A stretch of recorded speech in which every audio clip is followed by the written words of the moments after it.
The Golden Age of the Moor, edited by Ivan van Sertima. The Moor in Africa and Europe, Ivan van Sertima. 1. Origins and definitions. It is generally assumed that the movement of Africans into Europe in significantly large numbers and into positions of real power did not occur until the Muslim invasion of Spain in 711 AD. In al-Makari's History of the Mohammedan Dynasties in Spain, however, we learn of a great drought that afflicted Spain about 3,000 years ago, a catastrophe that was followed not long afterwards by an invasion from Africa. This, of course, had nothing to do with the medieval Moors, with which this book is primarily concerned, but it is worth noting here because it actually established an ancient African dynasty in Spain, a fact that is omitted from the official histories. The drought that devastated Spain, however, is described by a number of Spanish historians. Pedro de Medina, in Libro de las Grandezas de España, published in Seville in 1549, dates the drought at 1070 BC. Ibn Khattab al-Makari, in his major historical work, translated by Pascal de Gallegos, describes it in some detail. It is al-Makari also who informs us of how Africans banished from North Africa by an African king against whom they revolted, entered Spain and took control of that country. The leader of the Africans is recorded as Batricus. What his original name was, we do not know, but it survives as Batricus in the Latin of the Romans because it was the Romans who defeated these Africans 157 years later. These Africans first cast anchor at a place on the western shore of Spain and settled at Cadiz. Advancing into the interior of the country, they spread themselves about, extended their settlements, built cities and towns, and increased their numbers by marriage. They settled in that part of the country between the place of their landing in the west and the country of the Franks in the east, and appointed kings to rule over them and administer their affairs. They fixed their capital at Italica, a city now in ruins, which once belonged to the district of Isbila, which is modern Seville. But after a period of 157 years, during which 11 kings of the African race reigned over Andalus, they were annihilated by the Romans, who invaded and conquered the country. The second major intrusion of an African army into Spain before the Moors occurs sometime around 700 BC, during the period of the 25th dynasty in Egypt, when the Ethiopian Taharqa was a young general, but before he had been ceded the throne by his uncle Shabataka. It is this same Taharqa, referred to in early Spanish chronicles as Tarraco, that led a garrison into Spain and invaded it during this period. We have a clear and indisputable reference to this in a manuscript by Florian de Ocampo, Chronica General, published in Medina del Campo in 1553. The name of the invading general is given as Tarraco. He is not only identified as head of the Ethiopian army. The reference is more specific. It says he was later to become a king of Egypt. The name, the period, the historical fact of his generalship and his later kingship of Egypt, his Ethiopian origin, and the wide-ranging trade and exploration of the Ethiopian in this period all attest to the validity of this reference. But most persuasive of all is the fact that cartouches of the Upper Egyptian kings of this period have been found in Spain. Evidence of such cartouches may be found in the Journal of Epigraphic Society, Volume 7, Number 171, April 1979. The cartouche of Shishong, a Libyan king, was found in Tomb 16, Al-Munikar, Spain. The Libyans ruled with the support of Nubian armies from the 22nd to the 24th dynasties and were overthrown by the Nubians in the 25th. The fact that Africans from the north had been intruding into southern Europe from very early times should not come as a great surprise. for the straits that separate the two continents can be crossed by the simplest boats in a matter of hours. The proximity of the borders of Europe and Africa, and the evidence of the African phenotype among many southern Europeans, led Napoleon to remark that Africa begins at the Pyrenees. Many historians, however, make clear-cut distinctions between the early North Africans and the Africans of the Sahara. They contend that the Africans who made contact and left their mark on Europe should not be confused with the sub-Saharan African type. They see these people as Euro-Africans, another version of the brown Mediterranean race myth used to account for the genius of ancient Egypt. Since many North Africans in modern times seem to fit into this theoretical construct, it has worked very well to confuse and confound the definition of their ethnicity. Some of our contributors, although well grounded in their particular areas of expertise, are vague about the origins of the North African tribes and the complex of historical factors that have transformed the cultural and physical configuration of these people. This has compelled me to use my editorial mandate and overview to bring what I hope is a more decisive clarity to this matter. The people whom the classical Greek and Roman authors called Berber were mainly black and affiliated with the then contemporary peoples of the East African area. The word Berber was used in fact to refer to peoples of the Red Sea area in Africa as well as North Africans. It was an ancient belief that the nomads dwelling in the deserts of Arabia were the same peoples whose ancestors had in earlier times roamed the deserts of East Africa. It was such populations that largely comprised the Moorish people, called Moors, from the Greek Moris, the Roman Moris, or dark, because of the attribute of blackness which sharply distinguished them from the bulk of the European people. However, the inhabitants of present-day North Africa are considered ethnically and culturally distinct from people dwelling south of the Sahara.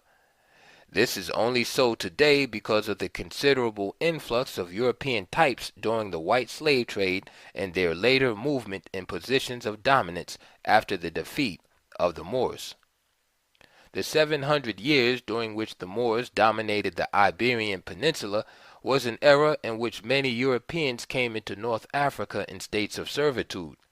The Muslims brought millions of European slaves over to the North African parts of Sale, Tangier, Algiers, Tunis, Tripoli, Fez, and Marrakesh, and some of the northern Egyptian towns.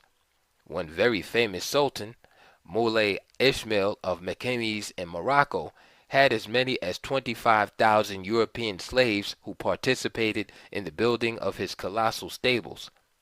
Sudanese were also taken into slavery, but before the 15th century not as many as the whites.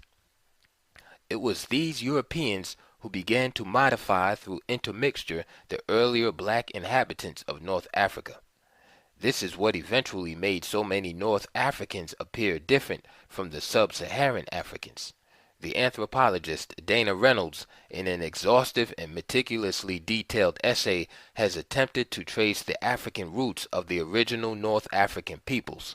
She cites half a dozen Greek and Byzantine Neo-Roman writers from the 1st to the 6th century A.D., who describe the Berber population of North Africa as black-skinned. Among these writers are Martial, Silas Italicus, Corippus, and Procopius. The original black Berbers, who were called Moors, were the North African ancestors of the present-day dark brown and brown-black peoples of the Sahara and the Sahel, mainly those called Fulani, Tuareg, Zenaga of southern Morocco, Kunta, and Tibu of the Sahel countries, as well as other black Arabs now living in Mauritania and throughout the Sahel. They include the Treraza of Mauritania and Senegal, the Maghraba, as well as dozens of other Sudanese tribes, the Cha'amba of Chad and Algeria. Apart from her very detailed study of the origins and affiliations of the various tribes, she points out that the Africans involved in the Moorish occupation of Iberia did not just build remarkable things in Europe, but also in their native lands. They founded and constructed many industrious and prosperous towns all over the north of Africa and as far south as Timbuktu. The ruins of their many castles can be seen as much in North Africa as in Andalusia. The evidence Reynolds presents to establish the Africoid base of the Berbers is challenged by Wayne Chandler, who insists that the Berbers were already heavily mixed with a Caucasoid element before the Moorish invasion. They were classified as the tawny Moors, and are to be distinguished, says he, from the blacker Moors. They are the result of mixing of black Africans, the Garamantes of the Sahara, with a race of white Libyans. This clash of views has led to a stimulating debate. Let me state the case as presented by both contestants. At the heart of the history of the ancient Moors, says Chandler, are the Garamantes of the Sahara. The Garamantes were black Africans who occupied much of northern Africa. They can be considered the ancestors of the true Moors. Contemporary with the Garamantes were the Libyans. Originally, claims Chandler, these Libyans, whom Menes attacked and defeated in the first dynasty, were Caucasians. They were called by their black conquerors Tamahu. In Egyptian, Tama means people and hue is white or light ivory. Thus, they were the white or light-skinned people. Portraits of the battle between Menes and these people indicate, according to Chandler, that they were a different race from the ancient dark-skinned Egyptian. These light-skinned people intermarried with the many blacks on all sides of them, he claims, and became the tawny Moors or white Moors, also known as Berber from the Roman barbari or barbarian. The Arabs adopted this Roman term for them and changed it to Berber. Eventually the word Libyan and Berber became synonymous in some places. The Sahara, he contends, came to be occupied by two distinct groups, the original Moors, Garamantes, and the Berbers, who later became the tawny or white Moors. The rest of North Africa, from Egypt through the Fezzan and the west of the Sahara to what is now called Morocco and Algeria, were peopled by black Africans, also called Moors by the Romans and the later Europeans. Eventually, these Moors were joined with Arabs to become a united and powerful force. Names like Tamahu, Dana Reynolds points out in a lengthy correspondence with me, while originally used for indigenous Libyans, came to be used for the foreign colonists and mercenaries. For the Egyptian artist, such names apparently possessed only geographical or national significance rather than ethnic or racial meaning. The earliest portrayals of Tamahu, however, rule out the idea that the word meant ivory or white-skinned people, as Chandler claims. A similar claim had been made for the earlier Libyan name Tahinu, but as O. Bates and more recently Vichtil point out, both of these names were first applied to men portrayed in Egyptian iconography with dark brown skins, and they were obviously of a different race and culture than the later blonde invaders. F. Behrens, A. Arkell, and several other specialists in the archaeology of Nubia and the southeastern Sahara have come to see the C group culture as the population which was first designated Tamahu in the 6th dynasty.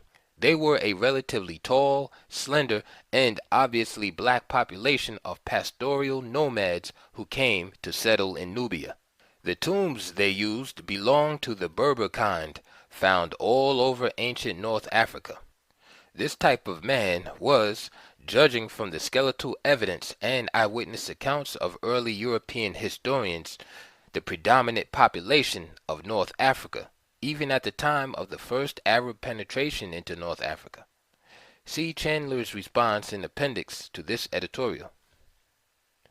In his discussion of Berber ethnic origins, Jose Pimenta Bay cites the views of Sheikh Anta Diop on the matter of the Moors and the Berbers. However, Job is not particularly helpful. It is refreshing that Bey sees this very clearly and qualifies his support. Although he cites the master with respect, he does not follow him. Job makes the unsupportable claim that the Berbers were post-Islamic invaders. His uncharacteristically uninformed commentary on the Moors led me to delete that section of his otherwise remarkable paper, which it was my honor to read at the Nile Valley Conference held in Atlanta in 1984. On the poor state of mathematics and astronomy in Europe at the time of the invasion, Job was his usually perceptive self, but he must have mixed up time levels in a hurried look at the Berber.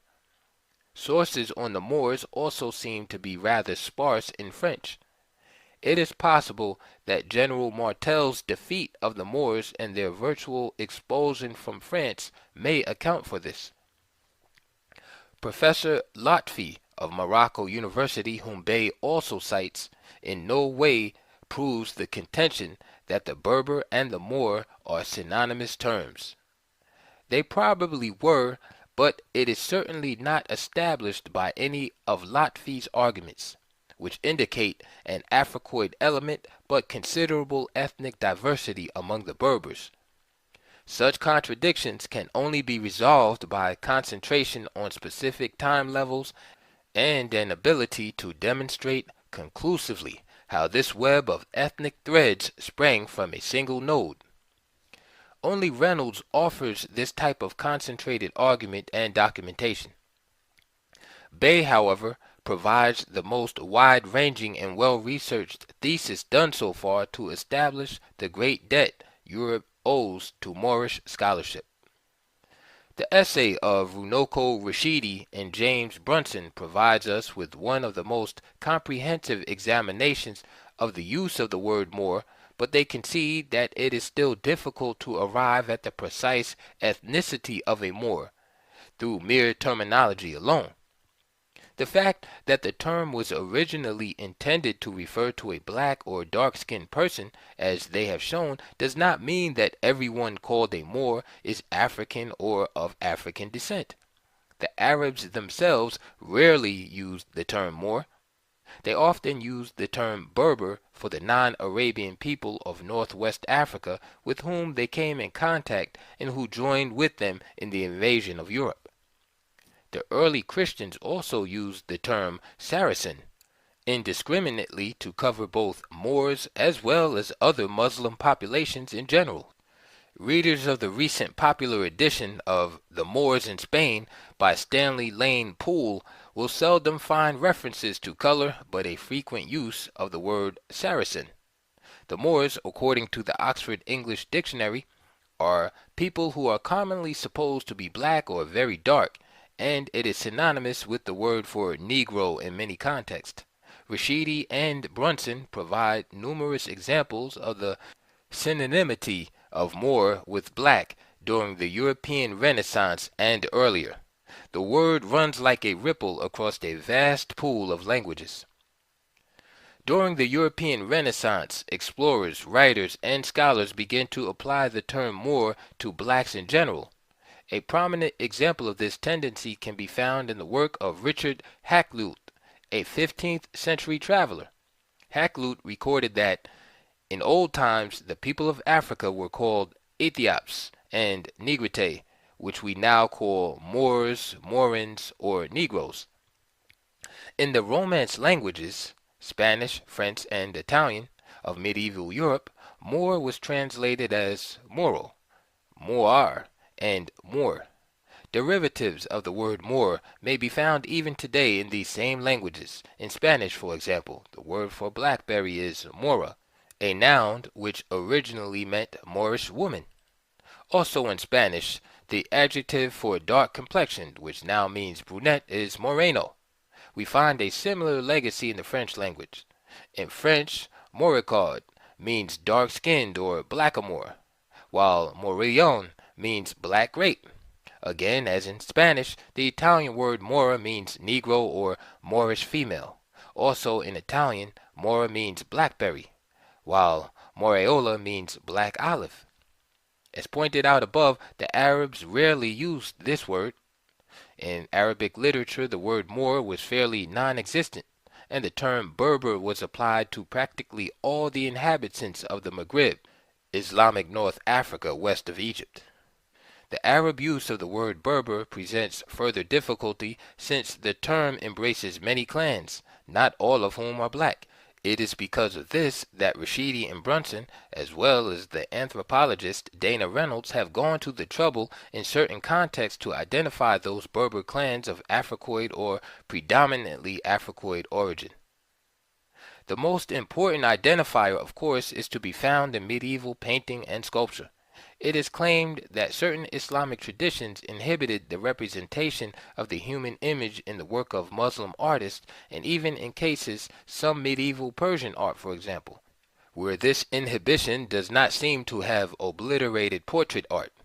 The human image is often frozen, non-individualistic, and unreal. We are grateful, therefore, that in spite of their prejudices, the Christians left vivid images of the Muslim black. While the black figure at times takes on a demonic quality or emerges as an exaggerated caricature of the African, these paintings and sculptures are an indisputable witness to his presence and importance in this period. Such illustrations are to be found in the Cantigas of Santa Maria, allegedly written by Alfonso X, 1254 to 1286. They are filled with images of the Moor and are mostly black types. This is the period of the Almoravid invasion, which brought hordes of new Africans into the Iberian Peninsula. Medieval illustrators in the Cantigas portray blacks in a variety of roles, from members of the aristocracy to the military. Included among the images of medieval Spain is a black man receiving gifts from a caliph or emir. In another illustration, two noble black Moors are shown playing chess while being attended by black and white servants and musicians. Also, in the army of the Almoravid, black Moors are shown not only as foot soldiers, bowmen, lancers, and horsemen, but high-ranking officers. This needs to be emphasized since historians have repeatedly presented blacks in these contexts as mere palace guards, harem keepers, and muscle-mounted mercenaries. Let us not pretend, however, that racism just rolled over and died when it was struck by the lightning of Islam. There were more positive black images, to be sure, in the Quran than in the Bible. Far more black figures emerging as supreme powers in Islamic lands than in the lands of European Christendom. God created man of black clay, says the Quran, and the scandalous story of the curse of Ham, which gave so many bigots an almost divine justification for despising blacks, had no place in the Islamic scriptures. Where in the legend of the early Christian world could we find figures like the black general Ubadah, who commanded the surrender of Egypt from Europeans, or a revered black like Bilal among the first companions of the Prophet, a third pillar of the faith, who brought the infidel forces of Syria to their knees? Search as hard as you may through the Christian pantheon of heroes, and you will never find the likes of Yaqub ibn Yusuf, also known as Al-Mansur, who ruled Morocco from 1149 to 1189 and invaded Andalusia twice, becoming one of the greatest of the Moorish rulers of Spain. And on what throne in Europe, save in the Muslim domains, sits one comparable to Ibrahim al-Mahdi, black poet and musician, who became ruler of Syria in 686 AD and was elected 25 years later as Caliph of all Muslim Spain. As St. Clair Drake points out, making a very serious qualitative distinction, the election by elders of a black to rule all of Muslim Spain makes this, in spite of the presence of color prejudice, which Islam mediated but could not obliterate, very different from the system of color caste that would eventually develop in the New World diaspora. What led to this qualitative difference?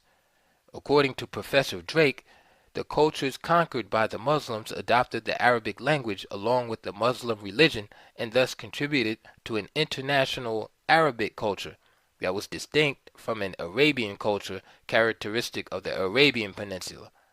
This international Islamic high culture had a tendency to transform color prejudice into an attitude that was subordinated to other values. Islam modified racial prejudices. It did not eradicate it. In Islam, as in Christianity, there has always been tension between its universalistic teachings and its application in concrete situations. The kind of social relations that existed in specific time and places in Arabia, rather than abstract conceptions of color values, were the decisive determinants of concepts about black people and attitudes toward them. Specific times and places rather than abstract conceptions. This is very well put and brings clarity to a situation that is sometimes irritatingly ambiguous. How can the black rise to the top of the world in some places, while in others apparently dominated by the same general conception? He is paralyzed and stifled. There are zones of relative mobility, as in Spain, which Drake calls the periphery, and zones of relative rigidity, as in Persia and Turkey, which are seen as the central lands. Even in liberalized Spain, however, there was the problem of race. But was it simply race or the rivalry between power groups? Rashidi and Brunson note the so-called bias of the Arabs. With the conquest and settlement of Spain, they contend the Arabs developed patterns of racial bias towards the Berbers. This bias, sometimes blatant and at other times more subtle, manifested in various ways. They cite disproportionate tax assessment and poor land allotments, but they give an even more disturbing example of racial bigotry. After founding the Almohad dynasty, the Berber ruler Abd al-Mumin offered the post of secretary in Grenada to an Arab poet, Abu Ghaffar. Because Ghaffar had to work beside the black sultan's son, he hesitated, because he felt the dark-skinned Berber was far below his own intellectual standards. One can well understand how this asinine arrogance led to hostile feelings, open rebellions, and shifting allegiances between the Arab, Berber, and Christian factions of the Iberian Peninsula. This essay presents us also with a portrait of the Christian Moor, Saint Maurice, and concludes with an introduction to the African presence in early Arabia, highlighting the African substratum of the ancient Arab world. 2. Influences and contributions. A distinction should be drawn between the classical Renaissance of Europe, which mainly relates to its literature and art, and the scientific Renaissance, which began to bud and flower in the 12th and 13th centuries. Jose Pimenta Bay deals primarily with the Moorish stimulus for the latter. He sets out to prove in his essay, and does so with a formidable body of evidence, that the foundation of much of medieval Western science and its academies was built up upon the transmissions, refinements, and discoveries of the Arabs and the Moors.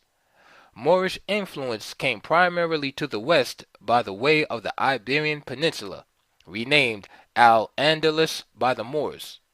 Bay provides us with a detailed examination of Western Europe's scholarly relations with Spain. Translation, of course, played the major role in this diffusion of the sciences. The schools of translation were like the bridges between the Muslim and Christian scholars. Chief among these was the school of translators founded at Toledo by Alfonso X during the 13th century. Translations from Arabic, the medieval language of science, into Latin, the classical European language, had been going on since the 10th century. Centers of translation sprang up all over Christian Europe: Barcelona, Tarazona, Leon, Segovia, Pamplona, Toulouse, Béziers, Narbonne, Marseille, Bologna, Salerno, and Paris made extensive use of Moorish scientific treatises. The translations from the Arabic provided links between Spain, Portugal, France, Italy, and England. Alfonso X promoted Moorish erudition at every opportunity. The first university of Christian Spain was founded at Valencia by Alfonso VIII in the 13th century, and the teachers employed were the Muslims and the Jews. Nearly all the major universities in Europe sprung up around the same time, beginning in the second half of the 12th century right up through the 13th, a span of about 150 years, a period which coincides with the flowering of Moorish science and the establishment of centers in Europe to translate Moorish treatises from Arabic into Latin. In Italy we have Bologna, Padua, Naples, Rome. In France, Montpellier and Toulouse. In Portugal, Lisbon and Coimbra. In England, Oxford. Several of the Moorish works in mathematics, astronomy, and medicine became standard text at these universities. For example, Judwal, a Moorish work in astronomy, became a standard text at Oxford. Frederick II founded a university at Naples in 1224, and there he established a curriculum which emphasized Moorish scholarship. Under him, all theological studies ceased at Italian universities, and Moorish medicine and law became the major disciplines. A curious schizophrenia developed among the Catholics in relation to Moorish science and knowledge. On the one hand, they were very much aware of the superior knowledge of the Moors, and they made efforts to acquire that knowledge so that they would not be left too far behind. At the same time, they strove desperately to keep it away from the common people, and even at times to vilify it so that it would not become a challenge to Catholicism. They were afraid that the Enlightenment, the new ideas that this new knowledge would bring, could affect the populace, so that even though they were given the keys to the inner sanctum, they kept the cage closed to the masses. Into Europe came the great advances of an empire more immense than those of either Alexander the Great or Rome at its height. Rice was introduced into Europe by the Moors in the 10th century, cotton by the 9th. A Moorish botanist, Ibn Basal, partitioned the land into 10 different classes according to particular characteristics and taught the farmers ways of increasing the fertility of their plots. Surveys were done to locate sweet water below the earth. Widespread use was made of the water wheel, which the Moors had introduced into Spain. The Romans also knew of this, but they had used it very little. The Moors also dug canals and channels to irrigate the farmlands and provide water for the thousands of houses and mosques and palaces and public baths. They not only increased the fertility of the soil with their new methods and tools and plants and measures, but they also ushered in the sciences of food preservation and storage. They could store wheat for as long as 100 years. Their methods of drying enabled such food as figs, plums, cherries, and apples to remain edible for several years. They have left the voice print of their language on the things they introduced. A lot of Arabic words have entered general usage as a result of the Moorish invasion of Europe. Bay cites coffee, sugar, rice, cotton, lemon, syrup, soda, alcohol, alkali, cipher, algebra, arsenal, admiral, alcove, magazine. Let me add a few to this list, selected from my own work on pre-Columbian navigation and the transfer of plants. Anchor from Angar, caravel from caravos, tobacco from dubak, and series of taba and tagba words. Also the technical terms for astrolabe, an astronomical device invented by the Moors, still retain their Arabic names. But technology in itself is not the only arbiter of civilization. It is important to note a benign African influence on the way Islam operated in Spain, particularly in relationship to women. Ibn Battuta, the Arab traveler and writer, first commented with astonishment on the level of freedom and equality of Muslim women in the African town of Walata. It was the same in Moorish Spain. Unique among Islamic nations, women enjoyed more societal freedoms than in any part of the Islamic world. They moved freely in public and engaged in various gatherings. The practice of purdah was almost entirely ignored in Moorish Spain. Even a daughter of a 12th century caliph had a total disregard for the veil. A question that has always haunted me is the reason for Europe's Dark Age. Why did Europe fall into such darkness after all it had received from the Greeks, who had taken so much and added what they could to the Egyptian sciences? George G. M. James in The Stolen Legacy answers this question.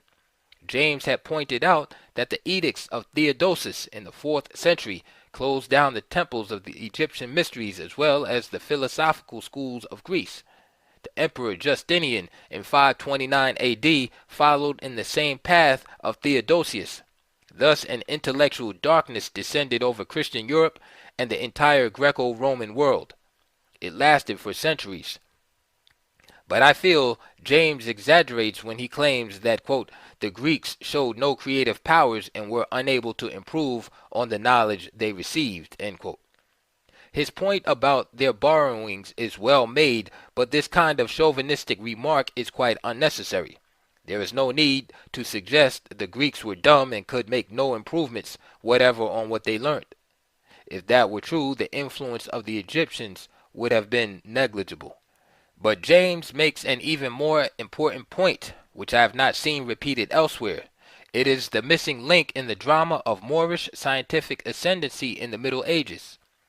Eurocentric historians had argued that the Arabs were merely transmitting the Greek heritage lost to Europe during its Dark Age.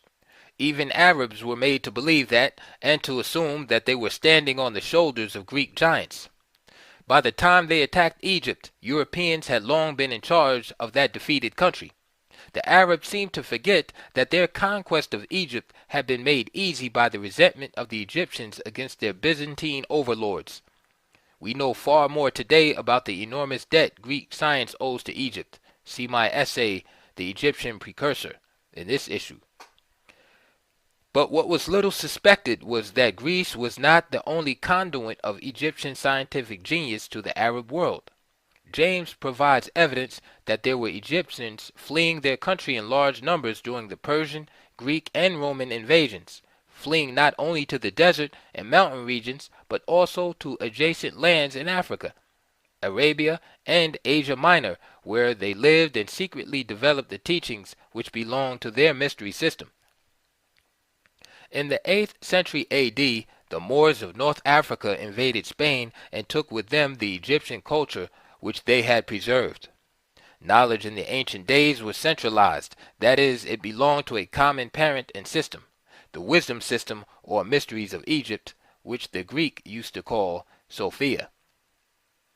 Whatever we may say of these great scientific advances, there is something that we cannot gloss over, and which unfortunately we must mention in our uncompromising quest for the truth of history. Some despots and merchants did trade in slaves during part of the Moorish occupation of Al-Andalus. Most of these, before the European slave trade, were European slaves. It has been said that slavery among the Muslims and slavery among the Catholics had important differences. Bay quotes Joseph O'Callaghan, who, in the history of medieval Spain, makes it clear that, quote, owners did not possess the power of life and death over them, nor could they inflict excessive punishment. Slaves had rights, and they could actually seek assistance if they were exceedingly maltreated.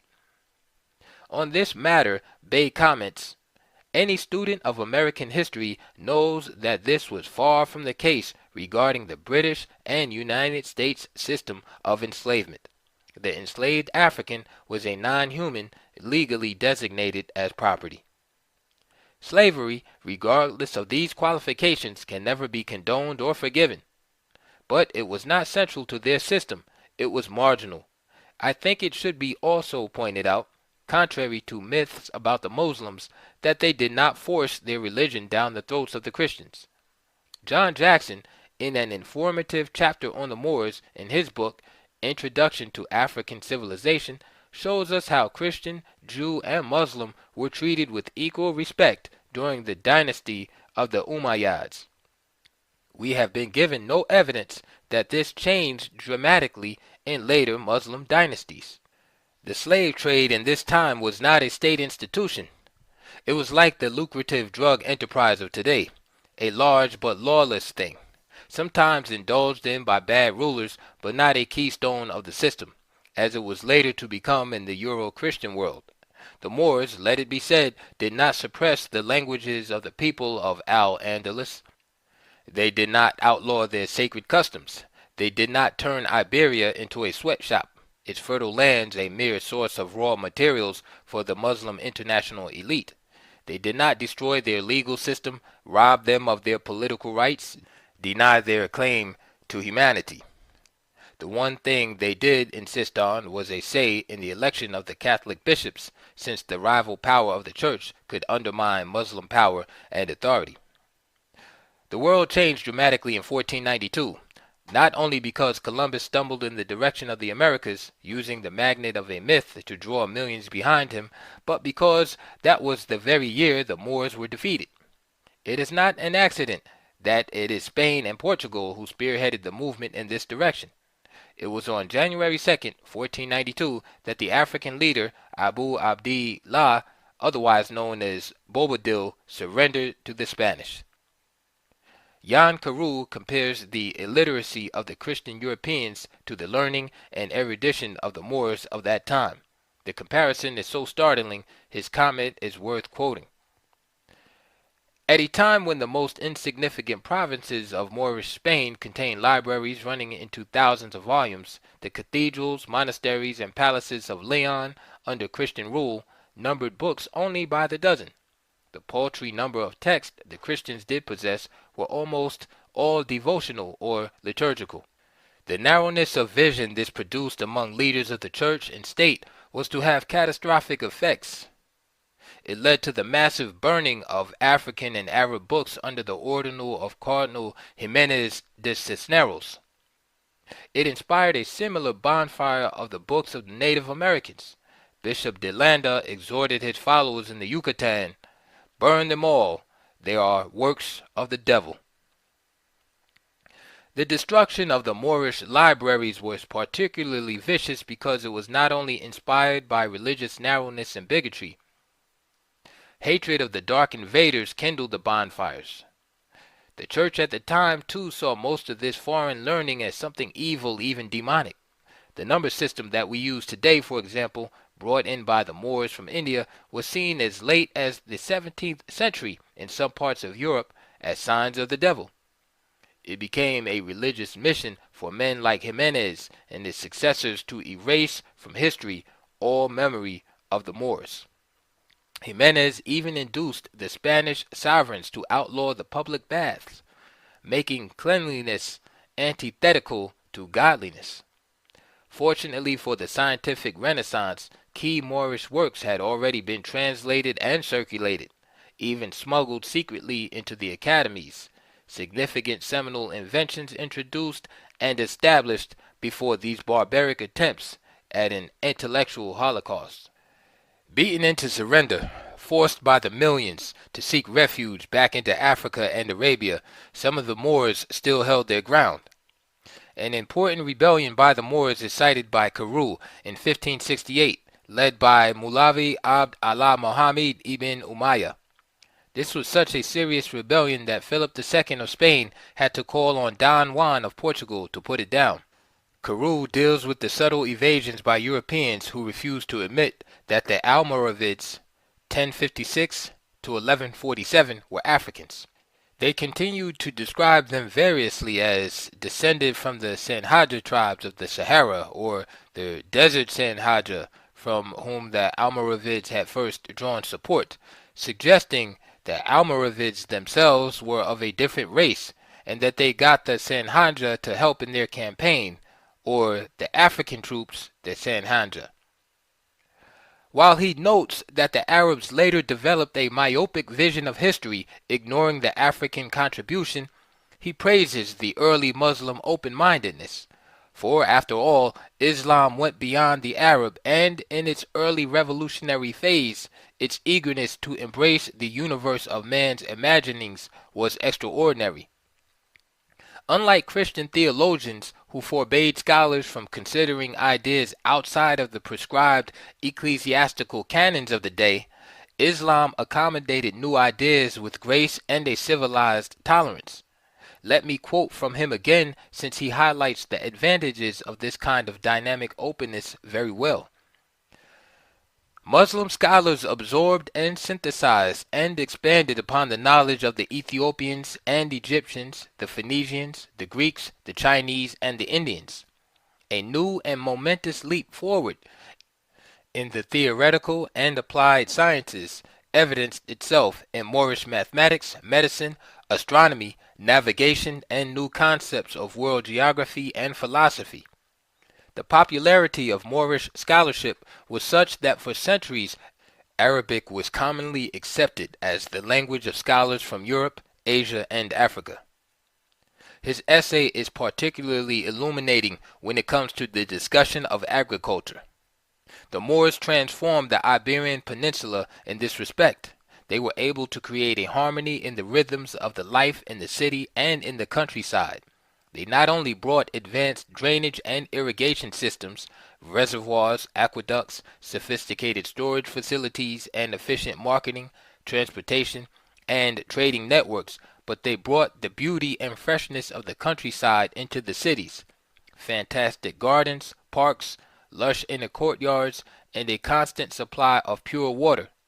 They also brought a variety of new crops, like cereals, beans, and peas of various types, olives, almonds, and vines, rich new sources of protein. Fruits unknown to Europe tumbled into the market: oranges, pomegranates, bananas, coconuts, maize, and rice. They brought the art of dry farming as well to the high, bleak plains, and they introduced the water wheel, as I mentioned earlier, an invaluable source of energy for irrigation and the grinding of grain. The impact of the Moors upon European literature and upon the work of great writers like Cervantes and Shakespeare is also rarely discussed. Carew points out that Spain's greatest literary figure, Cervantes, was for several years prisoner of a Moorish leader in North Africa. The tales of knight-errantry and courtly love, which obsess Cervantes' hero Don Quixote, were filtered through centuries of the Moorish Islamic experience. There were Moorish brotherhoods that may be described as orders of knights. Their imprint on European heraldry, on shields and emblems of chivalry, is dealt with elsewhere in this work. Now Shakespeare, though he never traveled, had many merchant friends from whom he could milk information about Morocco and the Moors. He also knew Queen Elizabeth's ambassador to Morocco and the Moroccan ambassador to London. Shakespeare also, I should point out, read Leo Africanus's Geographical History of Africa and quotes actual sentences from this in his play on Othello, the Moor. He wrote an ode to his Moorish mistress, Lucy Morgan of Clerkenwell, and seems to have taken a greater interest in the black figure than any other English dramatist of consequence. Carew touches on his treatment of these, from the noble Moor Othello to the caricature of the black slave Caliban, round whom the racist prejudices of Elizabethan England are crystallized, to the dark-complexioned Prince of Morocco, whose color is cancelled out, in his rivalry with the pink Prince of Aragon for the hand of Portia, by what Shakespeare sees as the grand equalizer, wealth and class. The image of the Moor in European literature, however, an occasional though powerfully evocative figure in the plays, novels, and canvases of major European writers and painters, seems rather minimal in its effect on literary or artistic structure and form. Not so in the matter of music. The influence of African and Arab musical instruments, poetry and song, even musical theory on the melodies and rhythms of Spain shine through the lies and evasions of musicologists to this day. Yusuf Ali, drawing upon a comprehensive body of work on this subject, tries to set the record straight. A major misconception about African music is that it has always been separable from what became the Arab-speaking countries of Maghreb, Morocco, Tunisia, Egypt, and the Sudan. The tendency of most people, even scholars who should know better, to confuse ancient and modern social and ethnic reality has led to serious misunderstandings about racial and cultural origins of the people of North Africa as compared with Africans in other parts of the continent.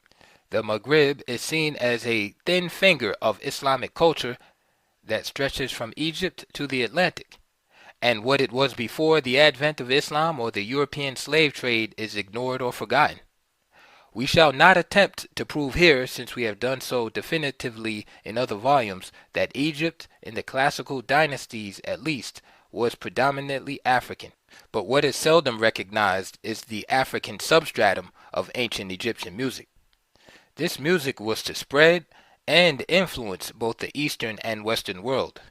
It haunted and startled the Arab, even as he was startled by the pyramids and sphinxes and colossal monoliths, which in his desert habitat he had never seen.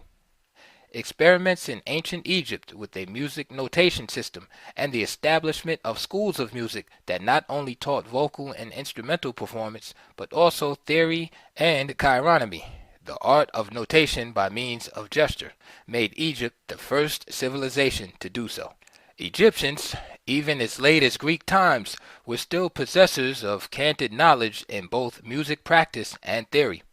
Thus, much that we credit to Pythagoras and the Greek music theorists have deeper roots in Alexandria and the Nile Valley. In addition, the legacy of ancient Egypt is found in the shapes, tunings, and playing styles of such folk instruments as the argol, double clarinets, the janebri of North Africa, the many end-blown flutes of the Near East, the helam of the Wolof, and the sistrum of the Ethiopian Copts. Ali devotes a long section to acquaint his readers with the spread of the Arab language east, north, and west across Africa. What he is trying to say, and the Encyclopedia Britannica adopts the same attitude toward this problem, is that since any Arabic-speaking African would be referred to as an Arab, one can be misled into making clear-cut distinctions between the Afro-Semitic or Euro-Asiatic Arabian and the Arabic-speaking African, since there are so many instances where such distinctions would either be blurred or misleading. He thereby avoids the racial problem to some extent by seeing the Arab Moreso as a linguistic and cultural grouping rather than someone with a clear-cut racial identity. This approach has the value of freeing him to discuss the innovation and impact of the alien invaders on Andalusian music without having to distinguish the fair-skinned Arabian, say, from the dark-skinned Berber of the medieval period. It is an approach, however, that has its dangers, since the stage may be spotlighted with singers and players who are sometimes marginal in an examination of the African contribution to the music of the world. Music performed by the Berbers of Morocco, he demonstrates, is traditionally African. The Black Nawa, a community or tribe of griots or storytellers, perform a large part of the traditional music. They are also found in Tunisia and among the Wolof of Gambia. Ali points to a mixture of styles, as among the Wolof, and emphasizes that this synthesis, reflecting both a Muslim and a pre-Islamic African element, may be found throughout the fringes of the Sahara. He cites the work of an important African musicologist, Kebede, who asserts that an indigenous and truly African style of music cuts across Africa, north to south and east to west. Kebede says that Egyptian civilization is the cradle of music, and that even the Greeks refer to Egypt as the source of their musical pedagogic ideas. Ancient Egyptian music is preserved today in the music found in the Coptic churches, and it is also deeply rooted in the music characterized simply as Arabic. The controversy over the African root of the Berbers, which runs through the essays of Reynolds, Chandler, and Bey, flares afresh in the citations of Ali. Graham tells us that the music of the Berbers has nothing whatsoever to do with Arab influence, but represents an ancient African style. What is remarkable and brings us back once again to brood upon the inspirations of Egypt is that the Arabs came there with their poetry, but nothing formally set to music. They did not yet have a classical form of music that they could call their own. There is no evidence of musical treatises in Arabic. Ali informs us until the 8th century. This is after their invasion and their study of Egyptian music practice and theory as translated and transmitted by the Greeks. Virtually all European scholars, however, claim a Persian origin of Arab music, even though they know, or at least should know, that the first Persian musical treatise dates from the 12th century, about 400 years later. The most significant of the Moorish musicians was Zuryab. He arrived in Spain in 822. He was known as Zuryab, the Blackbird, a name given to him because of his black complexion, his eloquence, and the melodious sweetness of his voice. Zuryab made not just an impact on the music of Spain, especially in the development of the lute, but he became the cornerstone of Spanish musical art. In Cordova, he founded the first conservatory of music. He also invented a plectrum made of eagle quill instead of the wooden one that had been used before. He was deeply versed in every branch of art, and he was gifted with such a remarkable memory that he knew by heart upwards of 1,000 songs with their appropriate airs. Before Zuryab, the lute was composed of only 4 strings, which may be likened to the 4 elementary principles of the body. They expressed the 4 natural sounds. He added another red string and placed it in the middle, which considerably improved the sound and made it more harmonious. The theory of humors, which the Egyptians introduced into medicine and which had been picked up by the Greeks, and through their translations by the Arabs, was now transferred to music. The object of music was to restore the equilibrium of the soul in the same way that medicine was supposed to restore the equilibrium of the body humors. Zuryab became the most fashionable arbiter of taste in the 9th century. He affected the way the upper class of Andalusia ate at the table. He was the first to introduce crystal tableware. He changed hairstyles. He introduced new customs in perfumes and deodorants, in the manner of washing clothes and cooking. He brought in new dishes, some named after him. He introduced new fashions in dress, a greater range of colors and textures of garments to suit the shift and change in seasons. He revolutionized the style of serving and eating food. Food was no longer served in one mass, as was the general case in Al-Andalus before him. Following his lead, it was broken down into separate courses, beginning with soups and ending with desserts. Apart from musical composition, instrument making achieved a high state of development in Moorish Spain. Some of the new instruments include the cayel, the carrizo, or reed, the lute, the rata, the rabel or rebec, the kanun, harp, the munis, the quenira, a type of zither, the quitar, the zolami, or oboe, the chakra, and the nora, or flutes. Other wind instruments mentioned are the pastoral flute, the Moorish pipes, 2 kinds of flageolet, and the bagpipes. The percussion instruments include the bambrel, the tambourine, castanets, brass rattles, makara, and the atambor. Even when the Moors had been defeated and Christians had reconquered the territory once occupied by these people, the music was imitated by a great number of Christian Europeans, and the Christian kings still kept Moorish musicians in their employ, even as had the Moorish kings before them. Ali refers to a study of songs in the Cancionero de Palacio, which contains the instrumental and vocal compositions of the Moors, who were the professional musicians at Alfonso X's court. Of the hundreds of songs examined in this work and the Cantigas of Santa Maria, the vast majority fit the pattern of the Andalusian metric system and are in the Zahal form the Moors created in the Andalusia toward the end of the 9th and the beginning of the 10th century. Their influence on musical instruments in Europe was considerable. They were the first to introduce a scientific description of musical instruments and possessed the only didactic instrumental methods in music during the Middle Ages.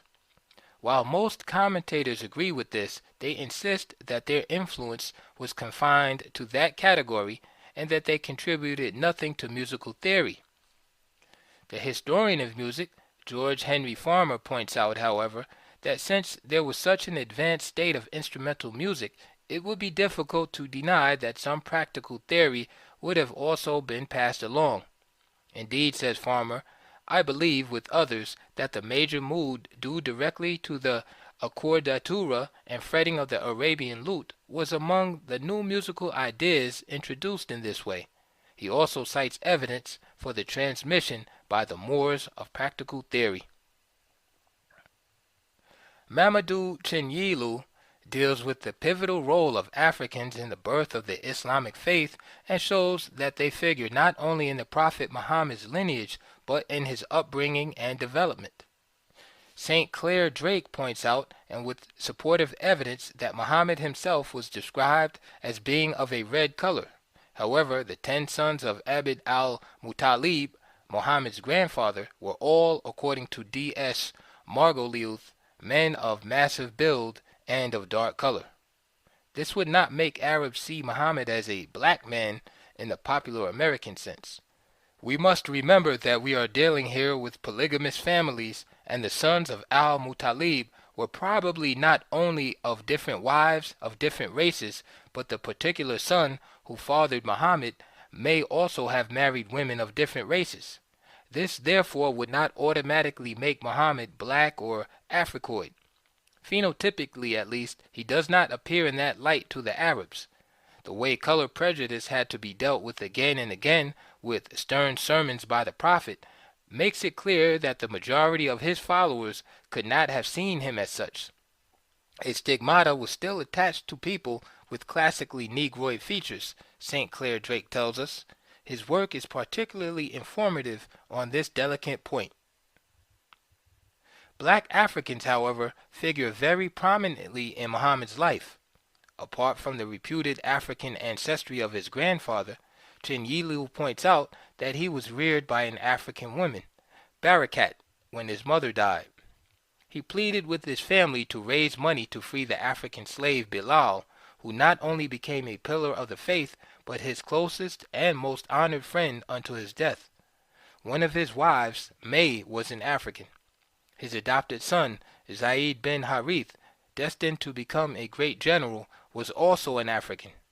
Muhammad held Africa in such mystical reverence that when his early followers were fleeing persecution in Arabia, he advised them to seek asylum in Africa, for yonder lieth a land of righteousness. Africans were pivotal also in the spread of Islam.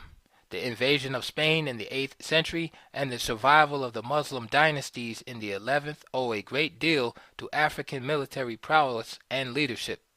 Chinyilu celebrates the military exploits of Tariq, who conquered Spain in 1711 A.D., of Yusuf ibn Tashfin, leader of the Almoravides, who routed Alfonso VI's army in 1086, 15,000 Africans facing 70,000 Europeans. Assuming leadership of Muslim Spain in 1091, and of Yaqub al-Mansur, who conquered Spain and Portugal on 2 separate occasions to become the most powerful ruler in the world. Such was the respect these leaders inspired in the hearts of their enemies that royal crest and coats of arms in Europe were emblazoned with Moorish heads. To the influence of Moorish science on Europe we finally turn, for it is in this field that the impact of the Moors is least known and most felt. Wayne Chandler points to advances in mathematics, the solving of quadratic equations, and the development of new concepts of trigonometry. He informs us that Moorish chemistry refined upon gunpowder invention in China and thus introduced the first shooting mechanisms known as fire sticks. They were also known for their skill in medicine. For 7 centuries, the medical schools in Europe owed everything they knew to Moorish research. Vivisection, as well as dissection of dead bodies, was practiced in their anatomical schools, and women as well as men were trained to perform delicate surgical operations. They were the first to trace the curvilinear path of rays of light through air. This discovery in about 1100 A.D. is a prerequisite to the design of corrective eyeglasses. Students and teachers should read this essay also for its outline of main events in the dynasties, which no other writer in this volume attempts except John Jackson.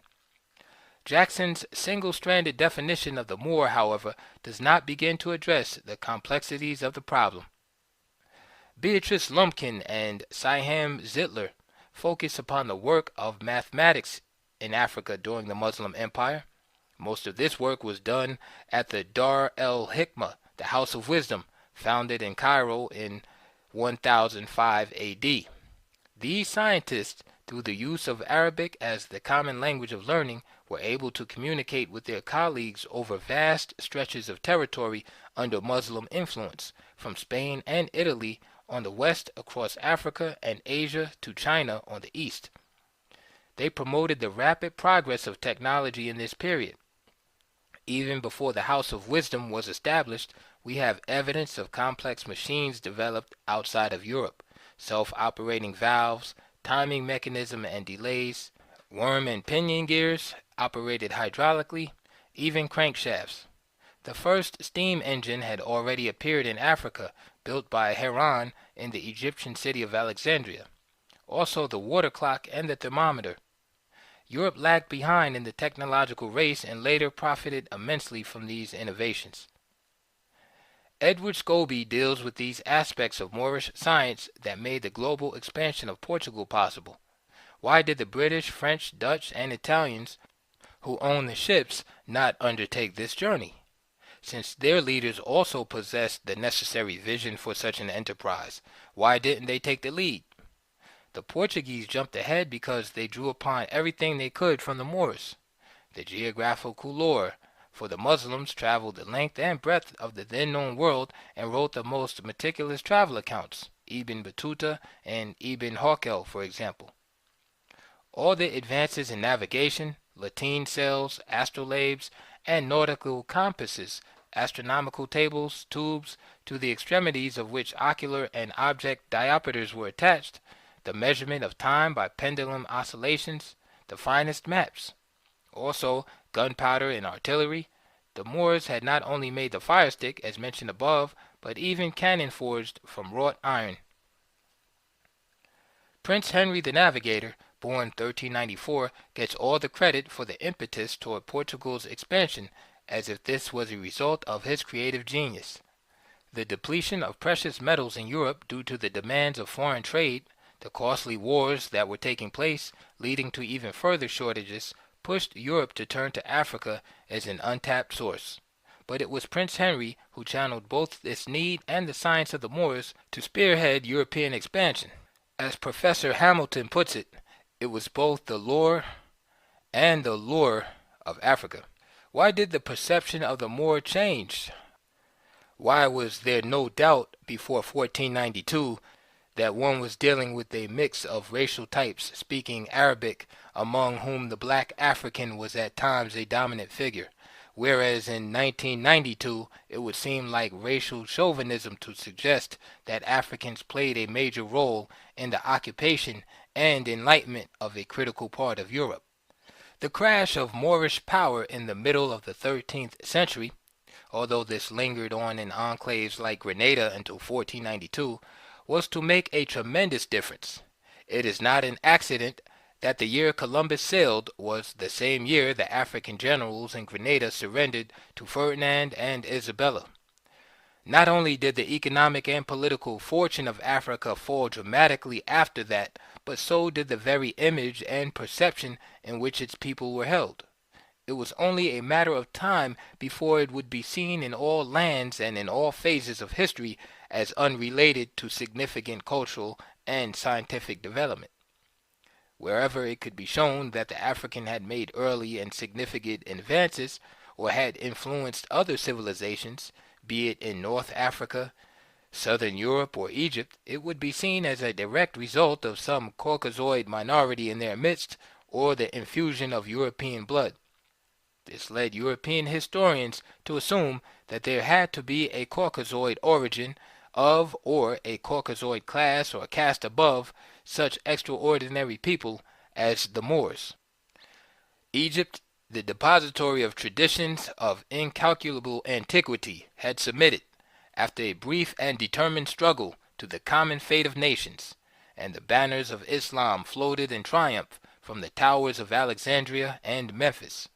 It was with a feeling of awe and wonder that the fierce, untutored Arab gazed upon the monuments of this strange and to him enchanted land. Before him were the pyramids, rising in massive grandeur upon the girders of the desert, the stupendous temples, the mural paintings, whose brilliant coloring was unimpaired after the lapse of 50 centuries, the group of ponderous sphinxes, imposing even in their mutilation, the speaking statues which facing the east, with the first ray of light saluted the coming day, the obelisk sculptured upon shaft and pedestal with the eternal records of long extinguished dynasties, the vast subterranean tombs, whose every sarcophagus was a gigantic monolith, and the effigies of the old Egyptian kings, personifications of dignity and power, holding in their hands the symbols of time and eternity. The influence produced by the sight of these marvels on the destiny of the simple Arab, whose horizon had hitherto been defined by the shifting sands and quivering vapors of the desert, by whom the grandeur and symmetry of architectural design was undreamt of, was incalculable. History of the Moorish Empire in Europe. S. P. Scott, 1904. Professor Scott may have exaggerated the simplicity of the desert tribes who overwhelmed Egypt in the 7th century A.D., but with respect to the impact of Egyptian science on the latter Muslim invaders, the vaulted tone of the above passage carries not the slightest hint of exaggeration. The irony is that the Muslim invaders came upon inscriptions and papyri that they could not read. They were therefore to draw upon the vast body of ancient science second-hand, through the translations of the Greeks, the students rather than the teachers. Thus even they, in spite of their later refinements and advances, subscribed to the notion that they had merely built upon an original European base, and that their real contribution to the scientific renaissance in Europe was largely to preserve and transmit the lost secrets of a Hellenistic heritage. This notion pervades even the latest works done on science of the Muslim peoples. Rome Landau, in his recent book, The Arab Heritage of Western Civilization, repeats this like a compulsive chant in every chapter. While Europe lost the Greek legacy, he claims, the Arabs discovered it. Again, the Arab assimilation of the Greek treasure forms one of the most fascinating chapters in the history of man's quest for knowledge. 2 pages later, he is still chanting the same tune. They gradually erected on Greek foundations an intellectual edifice of their own. No field of Greek learning, from philosophy to math, medicine, and botany, was neglected. Since most modern Egyptians represent a dramatic departure, both racially and culturally, from the Egyptians of the dynastic era, and have been taught by both British and French imperial powers to follow the Eurocentric approach in these matters, we will find this dismissive attitude towards the science of ancient Egypt even in the most devout, the most learned of Muslim scholars. Such is the case of Sayyid Hassan Nasr, author of the most recent encyclopedic work on the science of the Muslims. It exudes with a spirit of superiority over the so-called materialistic vision of the European, but in a typically schizophrenic vein, it rarely ever mentions pre-Islamic Egypt as having a scientific tradition. It is the same Eurocentric chant in spite of his chauvinism. Praise be to Allah for Aristotle and Plato, Pythagoras, Euclid, Hippocrates, and Galen. We have gone beyond this, sure, but before these Greek spirits there is nothing but the womb of space. That is why I have found it necessary to outline important aspects of Egyptian science, as it bears not only upon the Greek, but upon the latter invaders of Egypt. See my chapter, The Egyptian Precursor to Greek and Arab Science, which illustrates in a courtroom judgment the case against the main Greek plagiarists, Archimedes and Pythagoras. A later version will provide supplements to this indictment. It is important that readers be made aware of this African background, since it is difficult, if not impossible, to distinguish at all times African Muslims from other Muslim scientists. What we can say about Moorish science is that it was not European in its seminal inspiration and only minimally affected by Europeans before 1492. It was a multicultural tradition involving strong African and Arabian elements, but also elements of the Hindu, the number system for example, and the Chinese gunpowder technology. Science ideally is beyond racial classification. It is neither black nor white, African nor European.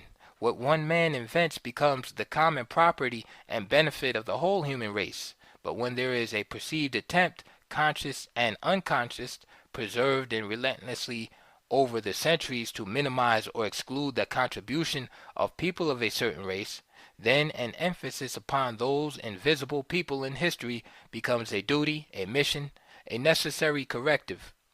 It is not that we seek to denigrate the achievements of the Greek, nor to subtract one iota from the contribution so loosely labeled as Arab, but to point out that there are seminal antecedents to the Greek that are too critical and significant to be ignored, and that both ancient and contemporary African element mixes and melts in the crucible that became the science of the Moors. Appendix to editorial. Rebuttal to letter of Dana Reynolds on the Tamahu by Wayne B. Chandler. In reviewing the summary of Dana Reynolds' section on what constitutes a Berber, several factors come to mind. First, in addressing her statements pertaining to Berbers, I find it necessary to explain what seems to me to be the obvious. There is no question that there are groups of black Berbers in the northern countries of Africa, but my task was to identify and trace the origin of a particular group or segment of this Berber population, which came to be known as the Tawny Moor.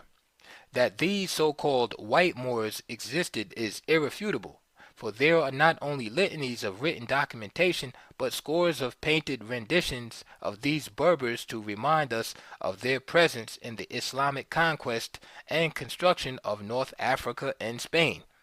Thus, it is not by my design that we are able to trace these groups through the chronicles of the Arabs, Romans, Garamantes, Carthaginians, and Egyptians. For Reynolds to refute such obvious data is uncharacteristic of her high degree of scholarship. Using anthropology, etymology, and quoted comments from the Egyptians themselves, we have no trouble in tracing the Tawny Moor or white Berber to the group known as the Libyan, and from the Libyan to Tamahu. Beside the historical accounts of these whites, which is demonstrated on the famed palette of Narmer Menes, if we are taking into consideration visual evidence, and the statuary of Rehotep and consort Nofret, we have the written testimony of these white Libyans on the Wadi Maghara, which contains several memorials to the ancient kings of Egypt. The Wadi Maghara states that in the 6th dynasty, Pepi I was the conqueror of the Tamahu, the foreign people who in his time dwelt in the Valley of Caverns. This is testimony from the horse's mouth. Who are we to refute it? A pictorial representation of 4 races of men is found on the tomb of Seti I. Of these 4 races, each a different color, we find men arranged in groups of 4 each. One of these is the European, and is depicted as white as snow with the designated inscription, Tamahu. Reynolds quotes Behrens and Occult stating that in the Tamahu they identify a C group culture which was, quote, tall, slender, and obviously black. What makes this so obvious? And who is stating this? Behrens and Occult, Reynolds, or a third party whom Reynolds is quoting?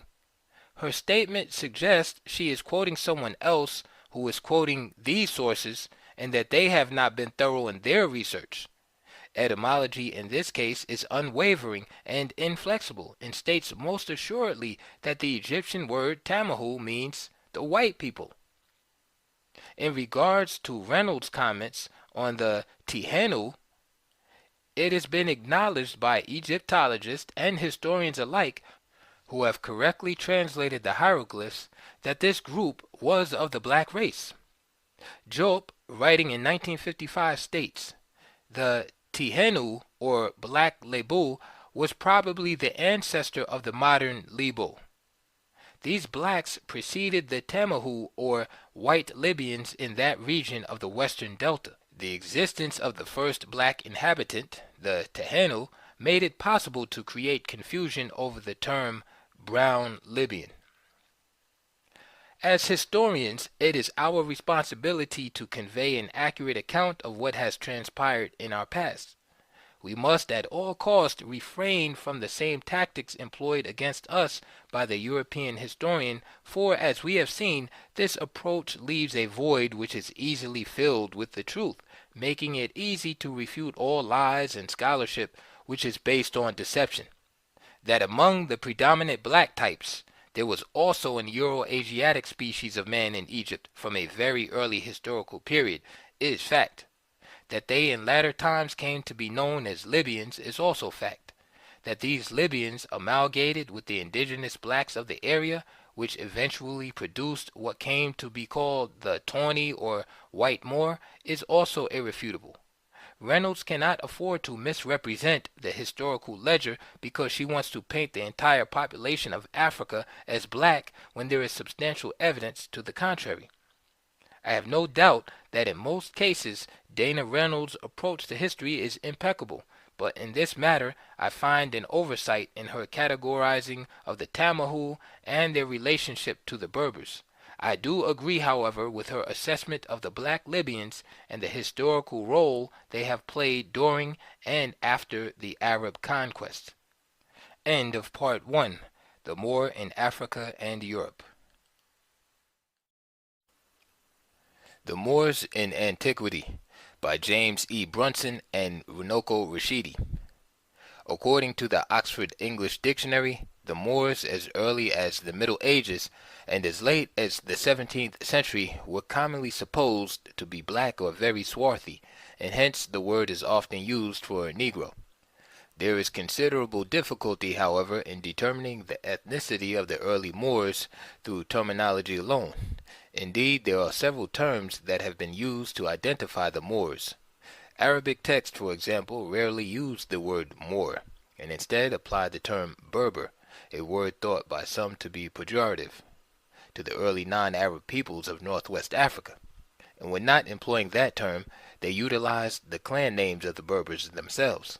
In addition, early Christian sources often apply the term Saracen indiscriminately to Muslim populations in general, including the Moors. The term Moor. Although scholars generally agree that the word Moor is derived from Maori, there are profound disagreements on what the word originally meant and how it was applied. Philip K. Hitti contends that the term Moor has a geographic designation meaning Western. Hitti, the author of the Comprehensive History of the Arabs, writes that the Romans called Western Africa Mauritania, and its inhabitants Maori, presumably of Phoenician origin meaning Western, whence the Spanish Moro and the English Moor. The Berbers, therefore, were the Moors proper, but the term was conventionally applied to all Muslims of Spain and northwestern Africa. Using Greek and Roman sources, Frank M. Snowden has pointed out that the Maori, a northwest African people whose color received frequent notice, were described as negri, black, and adusty, scorched.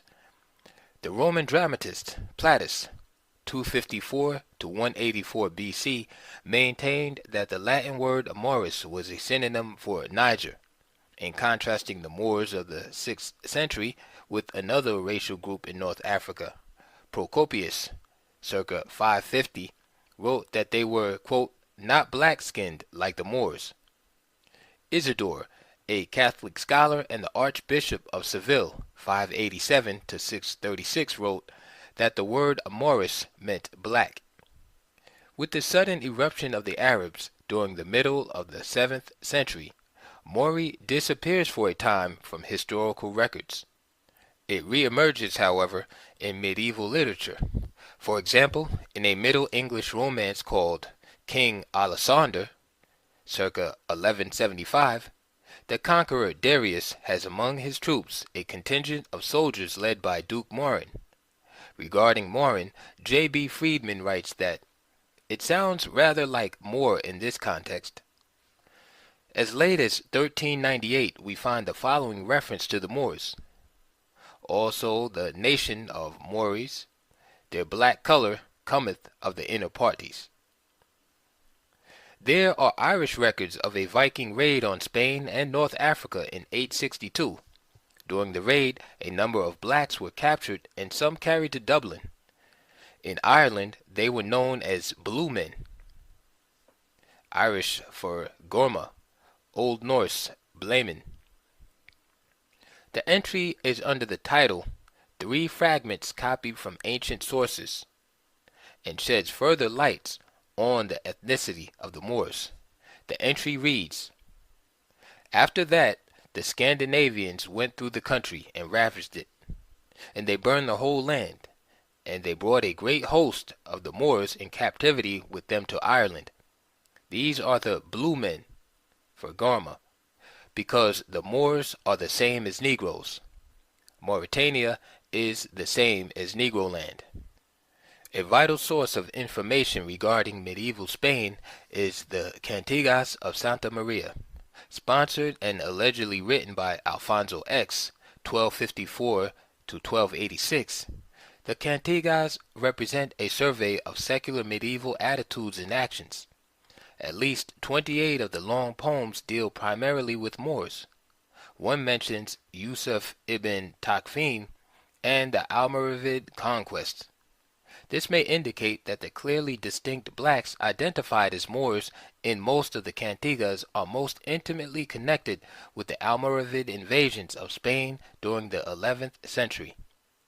Medieval illuminators portrayed blacks in the Cantigas in a variety of roles, from members of the aristocracy to the military. Included among the aristocratic images of Islamic Spain is a black man receiving gifts from a caliph or emir. In another, two noble Moors are shown playing chess while being attended by black and white servants and musicians. In the Almoravid army, Moors are shown as foot soldiers, bowmen, lancers on horseback, as well as high-ranking officers. They are also shown as menials, musicians, and Christian converts. During the Middle Ages, because of his dark complexion and Islamic faith, the Moor became in Europe a symbol of guile, evil, and hate. In medieval literature, demonic figures were commonly depicted with black faces. Among Satan's titles in medieval folklore were Black Knight, Black Man, Black Ethiopian, and Black Negro.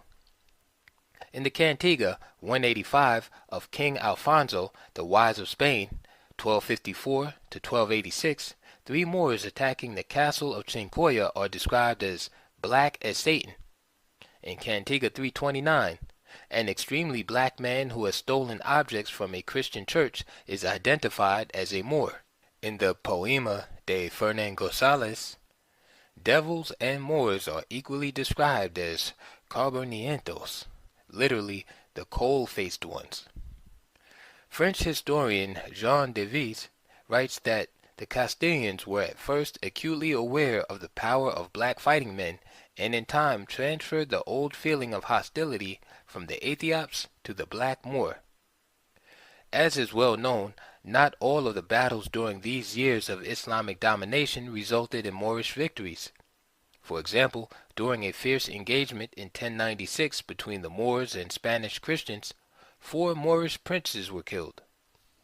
Around 1281, Peter III of Aragon commemorated this Christian victory with the memorial bearings of a cross cantoned between 4 woolly-haired Moors. This coat of arms was updated by the Habsburg King Charles on a gold coin shortly after 1700. Moors with broad noses, thick lips, and woolly heads upon which rest crowns dominate the coin. During the European Renaissance, explorers, writers, and scholars began to apply the term Moor to blacks in general. A prominent example of this tendency can be found in the work of Richard Hakluyt, a 15th century traveler. Hakluyt recorded that in old times the people of Africa were called Ethiops and Negrite, which we now call Moors, Moorans, or Negroes. Shakespearean scholar Elmer E. Stoll provides additional insight regarding the use of the word Moor as it relates to the late medieval and early Renaissance Europe. A striking proof that the word Moor was, as among the Germans at this time, exactly equivalent to Negro is not only its use as applied to the curly-haired, thick-lipped Aaron in Titus Andronicus, but also the constant interchange of the two words as applied to the equally unmistakable Negro Eleazar in Lust's Dominion. In the Romance languages, Spanish, French, and Italian, of medieval Europe, Moor was translated as Moro, Moar, and Moor. Derivatives of the word Moor may be found even today in these same languages. In Spanish, for example, the word for blackberry is mora, a noun which originally meant Moorish woman. Also in Spanish, the adjective for dark complexioned, which now means brunette, is moreno. We find a similar legacy in the French language. In French, moricard means dark-skinned or blackamoor, while morillon means black grape. Again, as in the Spanish, the Italian word mora means negro or Moorish female. Also in Italian, mora means blackberry, while mariola means black olive. The term Berber. Strictly speaking, writes Thomas F. Glick, Moors were Morai, Berbers who lived in the Roman province of Mauritania. Therefore, its use stresses, sometimes by design, the Berber contributions to the Al-Andalusian culture. In Arabic literature, the word Moor was fairly non-existent, and the term Berber was applied to practically all the inhabitants of the Maghreb, Islamic North Africa, west of Egypt.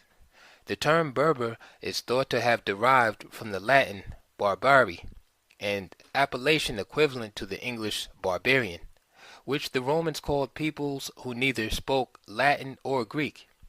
The view that the ancient Berbers were a predominantly white-skinned, blue-eyed race of Hamites has been largely shaped by recent colonial attitudes toward Africa. Another idea that seems to be gaining general acceptance is that the bulk of the population consisted of a mixture. Our view is that the Berbers emerged as the result of an intermixture between Caucasoid people, who had moved into the Maghreb by the 2nd millennium BC, and the more ancient Africoid inhabitants of North Africa. Among the Berbers of North Africa, according to Roman documents, were the black Gaetuli, Melanogaetuli, and black-skinned Asphodelotes. In addition, Harold A. McMichael points out that the Africoid blacks, the Tibu and Tuareg, resembling the ancient Nigritians of the Sahara, are by origin Lambda Berbers. The Haritin, an ancient people whose descendants now occupy southern Morocco and Mauritania, have been called Black Berbers. Arab geographer Ibn Hakal, circa 950, considered the Tuareg to have come originally from the Sudan, and that by their mothers they are the children of Ham. Wa ibn Munabi, who died in 732, wrote that the Berbers belonged to the black races of Ham.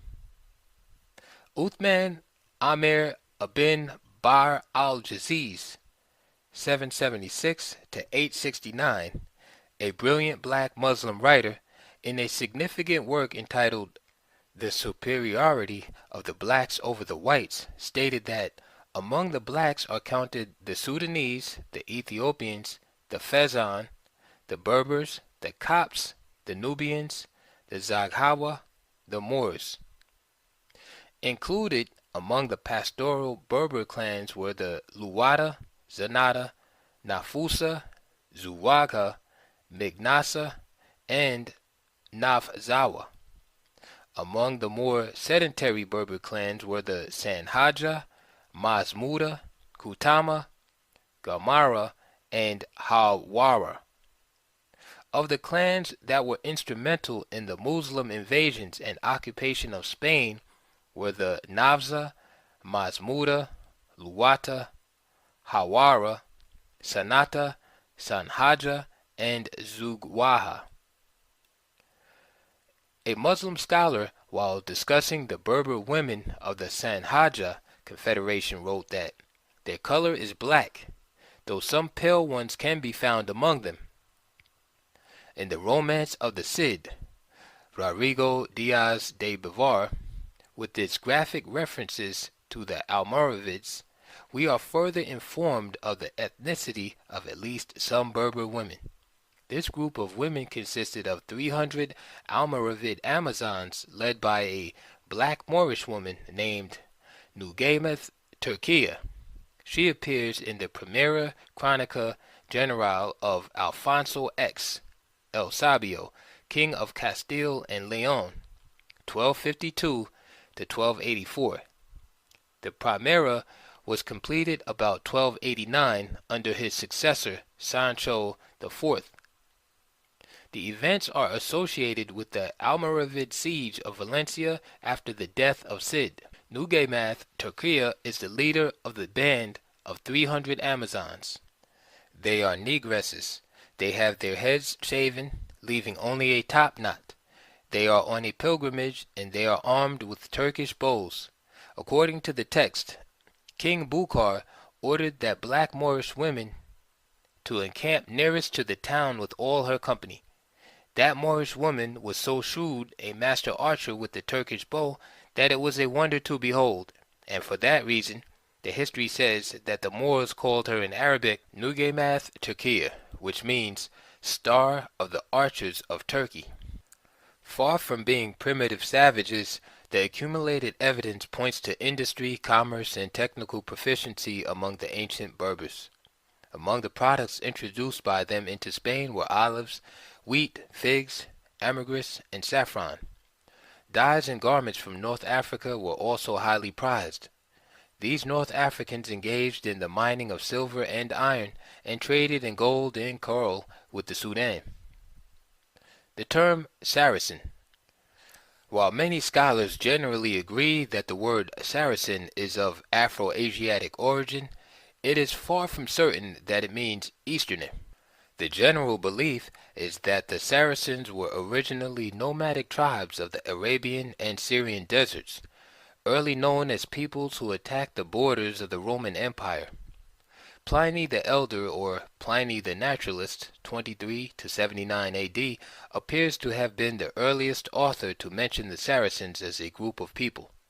Saint Jerome, circa 375, in his Commentario Rum in Essayum, identified a people in Western Asia known as the Agarini, Hagarins, descendants of Hagar the Egyptian, who are now called Saracens, taking themselves the name Sarah. German theologian Rabanus Maurus, 776 to 856, made similar observations. In his Commentaria in Genesium, Maurus connected the Moors typologically with the house of Ishmael. It is significant to note that an early medieval kingdom located in the Mesopotamian delta was called Karasin. It was known to the Byzantine Greeks as Saracenos. According to French historian Jean-Paul Kleber, Kara, which means black, linguistically evolved into Sarakinos, Saracen. The medieval Spanish painter, says French art historian Jean Davis, associated the color black with the Saracens.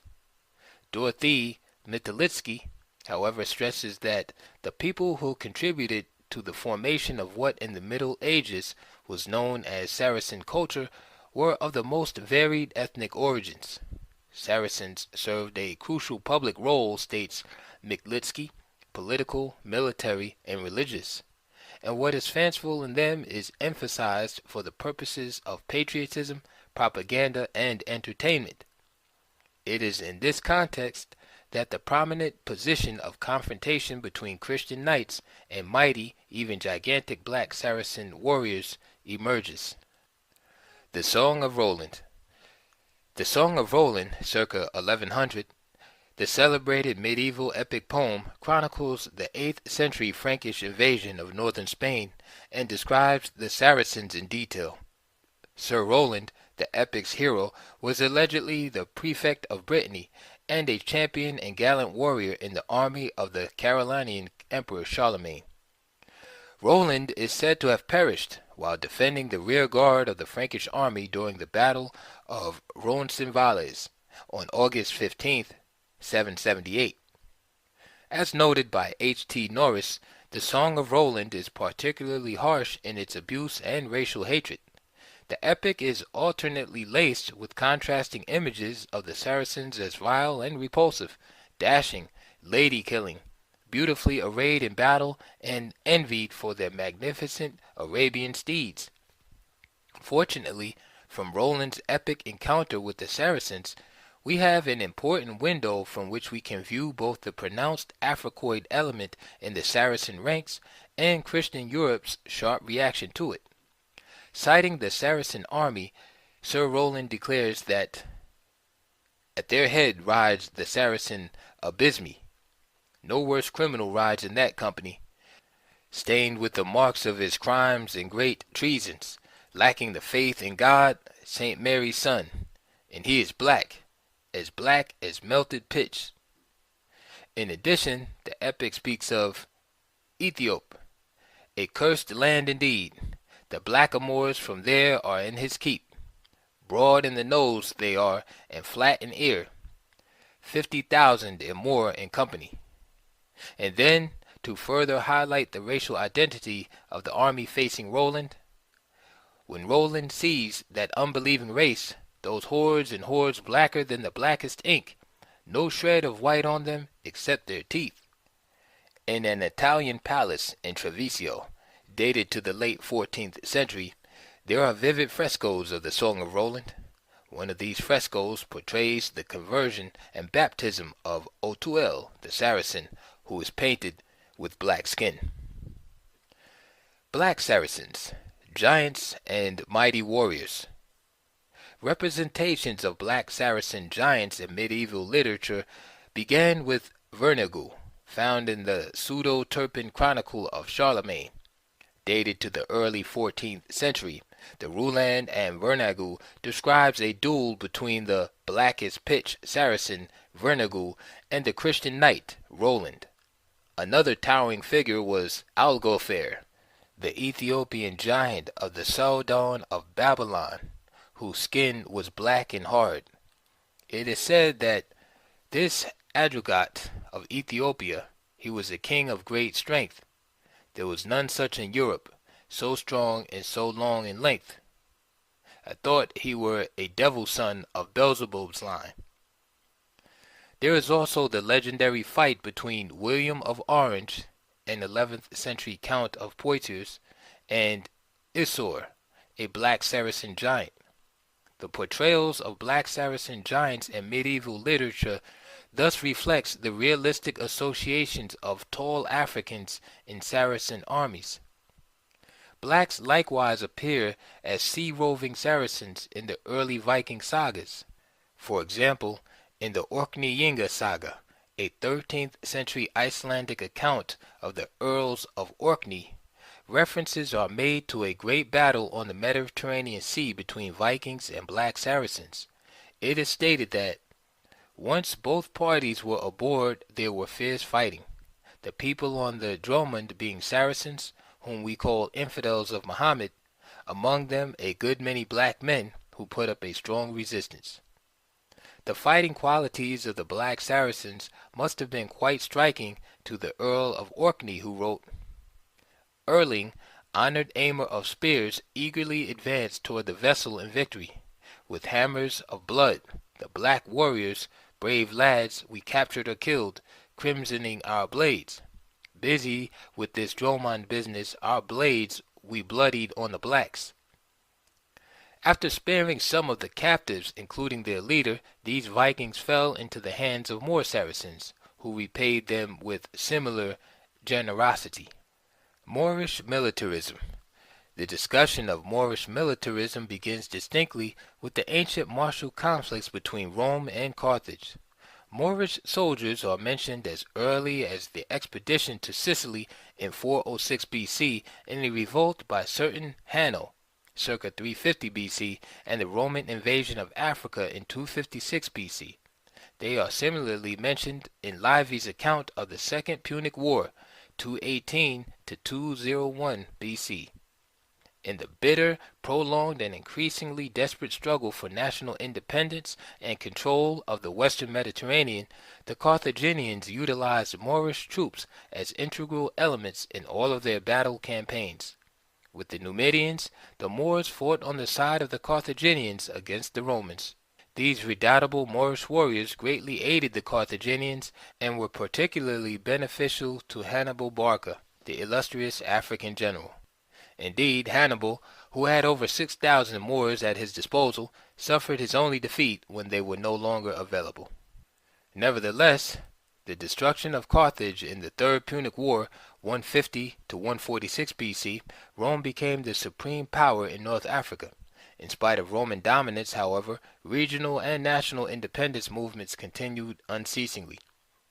Unfortunately, because of the many North African revolts against Roman authority, historians tend to mention only those that were of exceptional violence and intensity.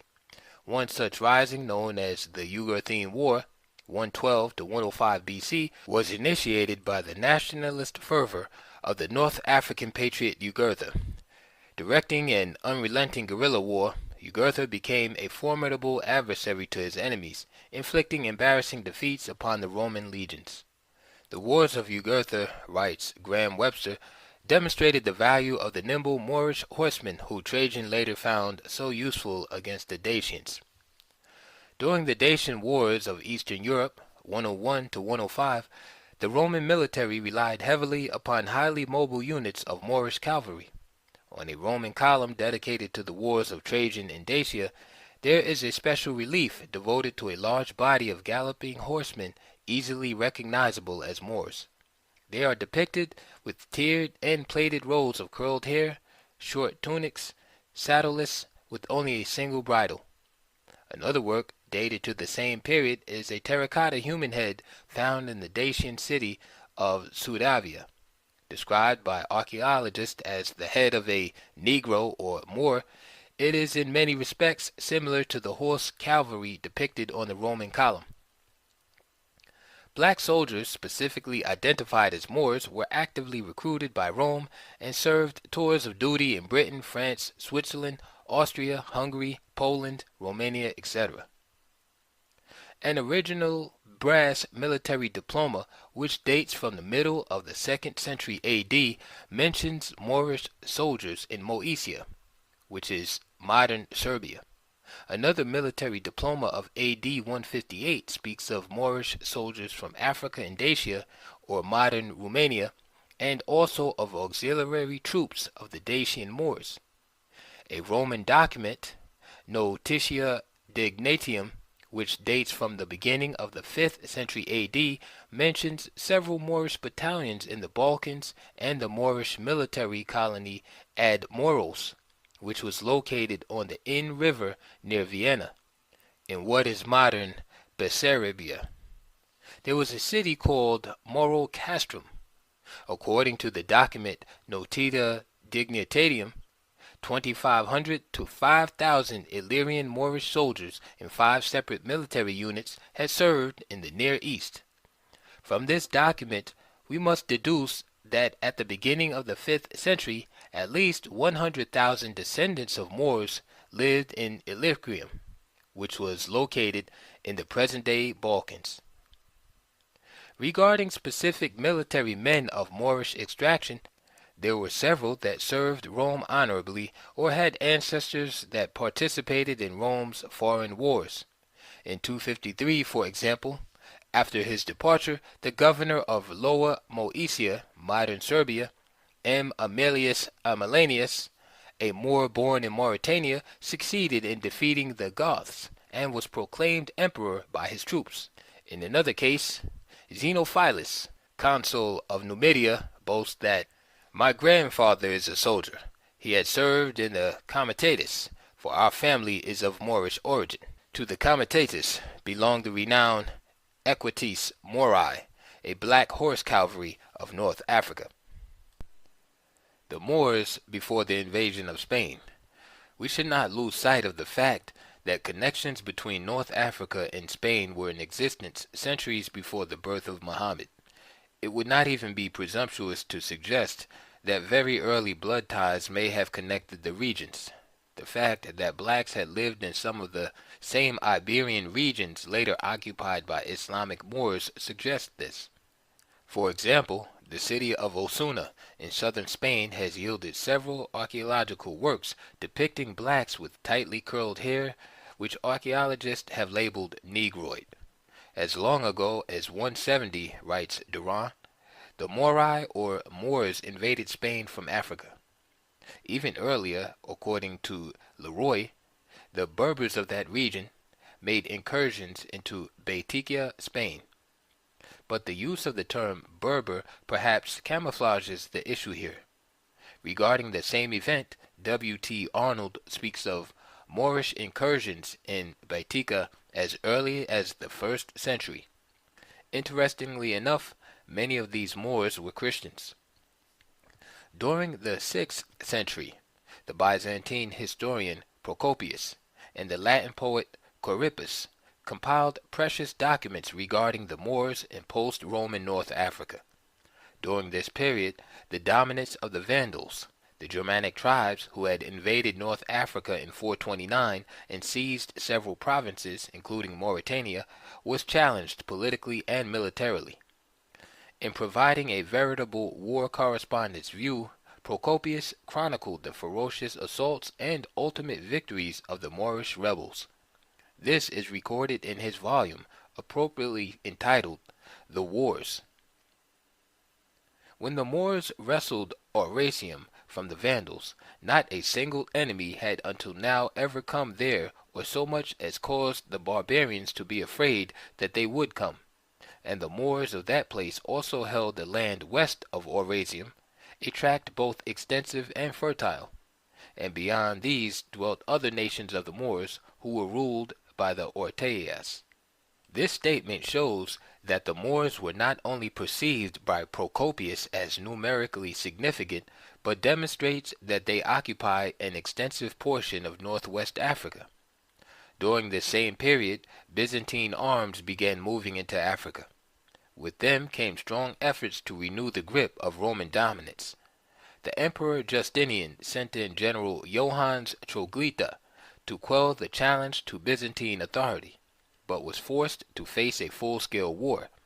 There was a great slaughter and taking of prisoners, as recounted by Corippus in the military epic Ioannis. Corippus not only recorded the slaying of several Moorish chieftains, he also mentioned a number of captives that were as black as crows. One Moorish ruler, however, Garmul, king of Mauritania, engineered the crushing of the Byzantine army in 571. Such events established the situation in North Africa prior to the Arabs' invasion later in the 7th century. The Moorish conquest of Spain. Early in the 8th century, after a grim and extended resistance to the Arab invasions of North Africa, the Moors joined the triumphant surge of Islam. Following this, they crossed over to the Iberian Peninsula, where their swift victories and remarkable feats soon became the substance of legends. The man chosen to lead the probe into Iberia was Tarif, son of Zara ibn Abi Modrik. Tarif was one of the young generation of Islamized Berbers imbued with the military thinking of Hassan ibn al-Numan and Musa ibn Nusayr, the two men who had just commanded the Arab conquest of northwest Africa. In July 710, Tarif, with 400 foot soldiers and 100 horse, all Berbers, successfully carried out a reconnaissance mission in southern Iberia. Tarifa, a small port in southern Spain, is named after him. It is clear, however, that the conquest of Spain was undertaken upon the initiative of Tariq ibn Zayd. Tariq ibn Zayd ibn Abd Allah ibn Walgu was a member of the War Farjuma branch of the Nafsa Berbers. Musa ibn Nusair had previously appointed him governor of the far western Maghrib, which covered what is today the southern part of the Kingdom of Morocco. Tariq was in command of an army of at least 10,000 men, mainly Sanhaja Berbers. In 711, with a Berber expeditionary force and a small number of Arab translators and propagandists, some say 300, Tariq crossed the straits and disembarked near a rocky promontory which from that day since has borne his name, Jabal Tariq, Tariq's Mountain, or Gibraltar. In August 711, he won a decisive victory over the Visigoth army. It was during this conflict that Roderick, the last Visigoth king, was killed. On the eve of the battle, Tariq is alleged to have roused his troops with the following words: "My brethren, the enemy is before you, the sea is behind. Whither would ye fly? Follow your general. I am resolved either to lose my life or to trample on the prostrate king of the Romans." Wasting no time to relish his victory, Tariq pushed on with his seemingly tireless Berber cavalry to Toledo and seized the Visigoth capital. Within a month's time, Tariq ibn Ziyad had effectively terminated Visigothic dominance of the Iberian Peninsula. Musa ibn Nusair joined Tariq in Spain and helped complete the conquest of Iberia with an army of 18,000 Arab and Berber troops. The two commanders met at Talavera. Here Tariq and his Berbers were given the task of subduing the northwest of Spain. With vigor and speed they set about their mission, and within 3 months they had swept the entire territory north of the Ebro River as far as the Pyrenees, and annexed the turbulent Basque country.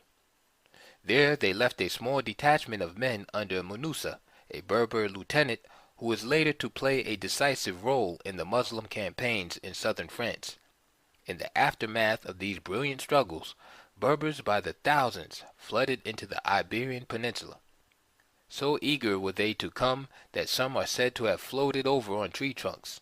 Tariq himself, at the conclusion of his illustrious military career, retired to the distant east, we are informed, to spread the teachings of Islam. While many modern historians refer to Tariq's garrison as Berbers and Arabs, primary sources, such as Ibn Hussein, circa 950, recorded that these troops were Sudanese, an Arabic word for black people.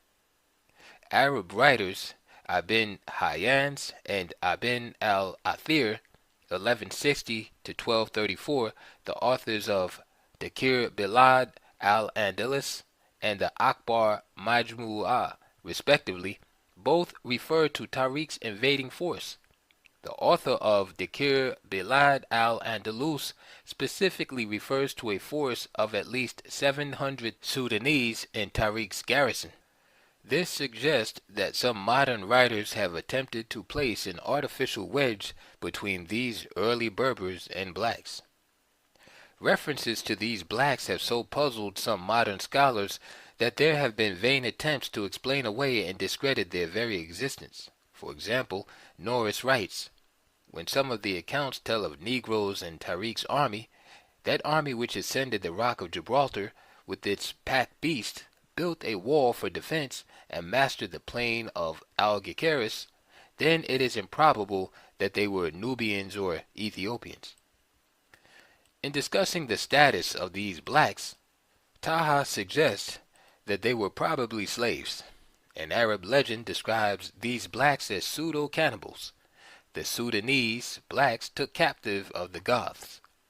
They slew them and pretended to eat them, and this added to the fear and terror of them. There is really no need to speculate on the ethnicity of these early invaders of the conquest period.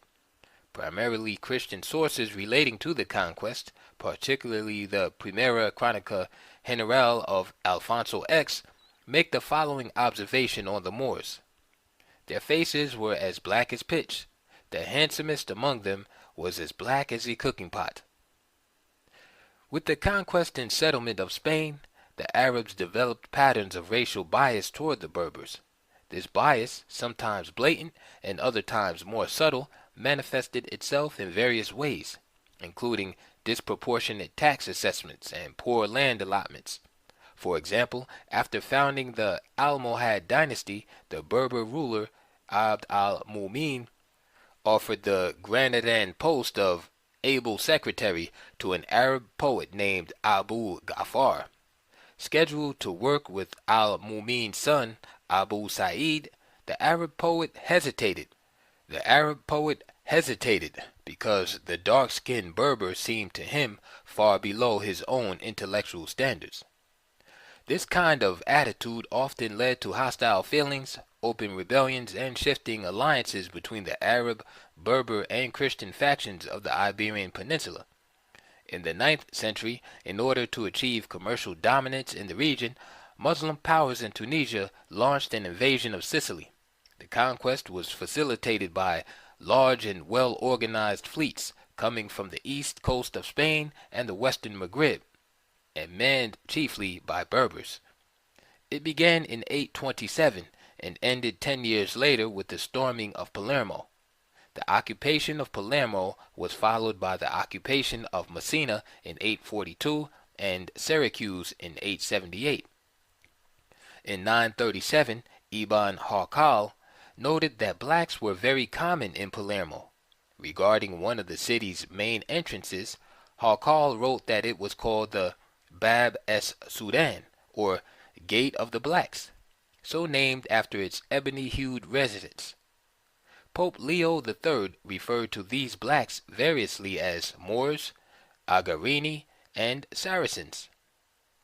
Islamic encroachment on the European mainland took place around 846 when Saracens landed at the mouth of the Tiber River and besieged Rome.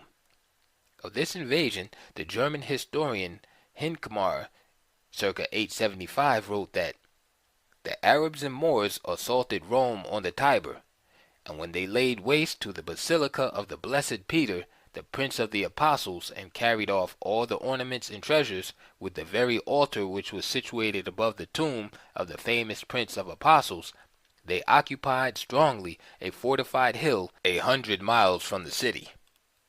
In the invasion of Rome, Pope John VII agreed to pay an annual tribute of 25,000 marks of silver to the Saracens to retreat.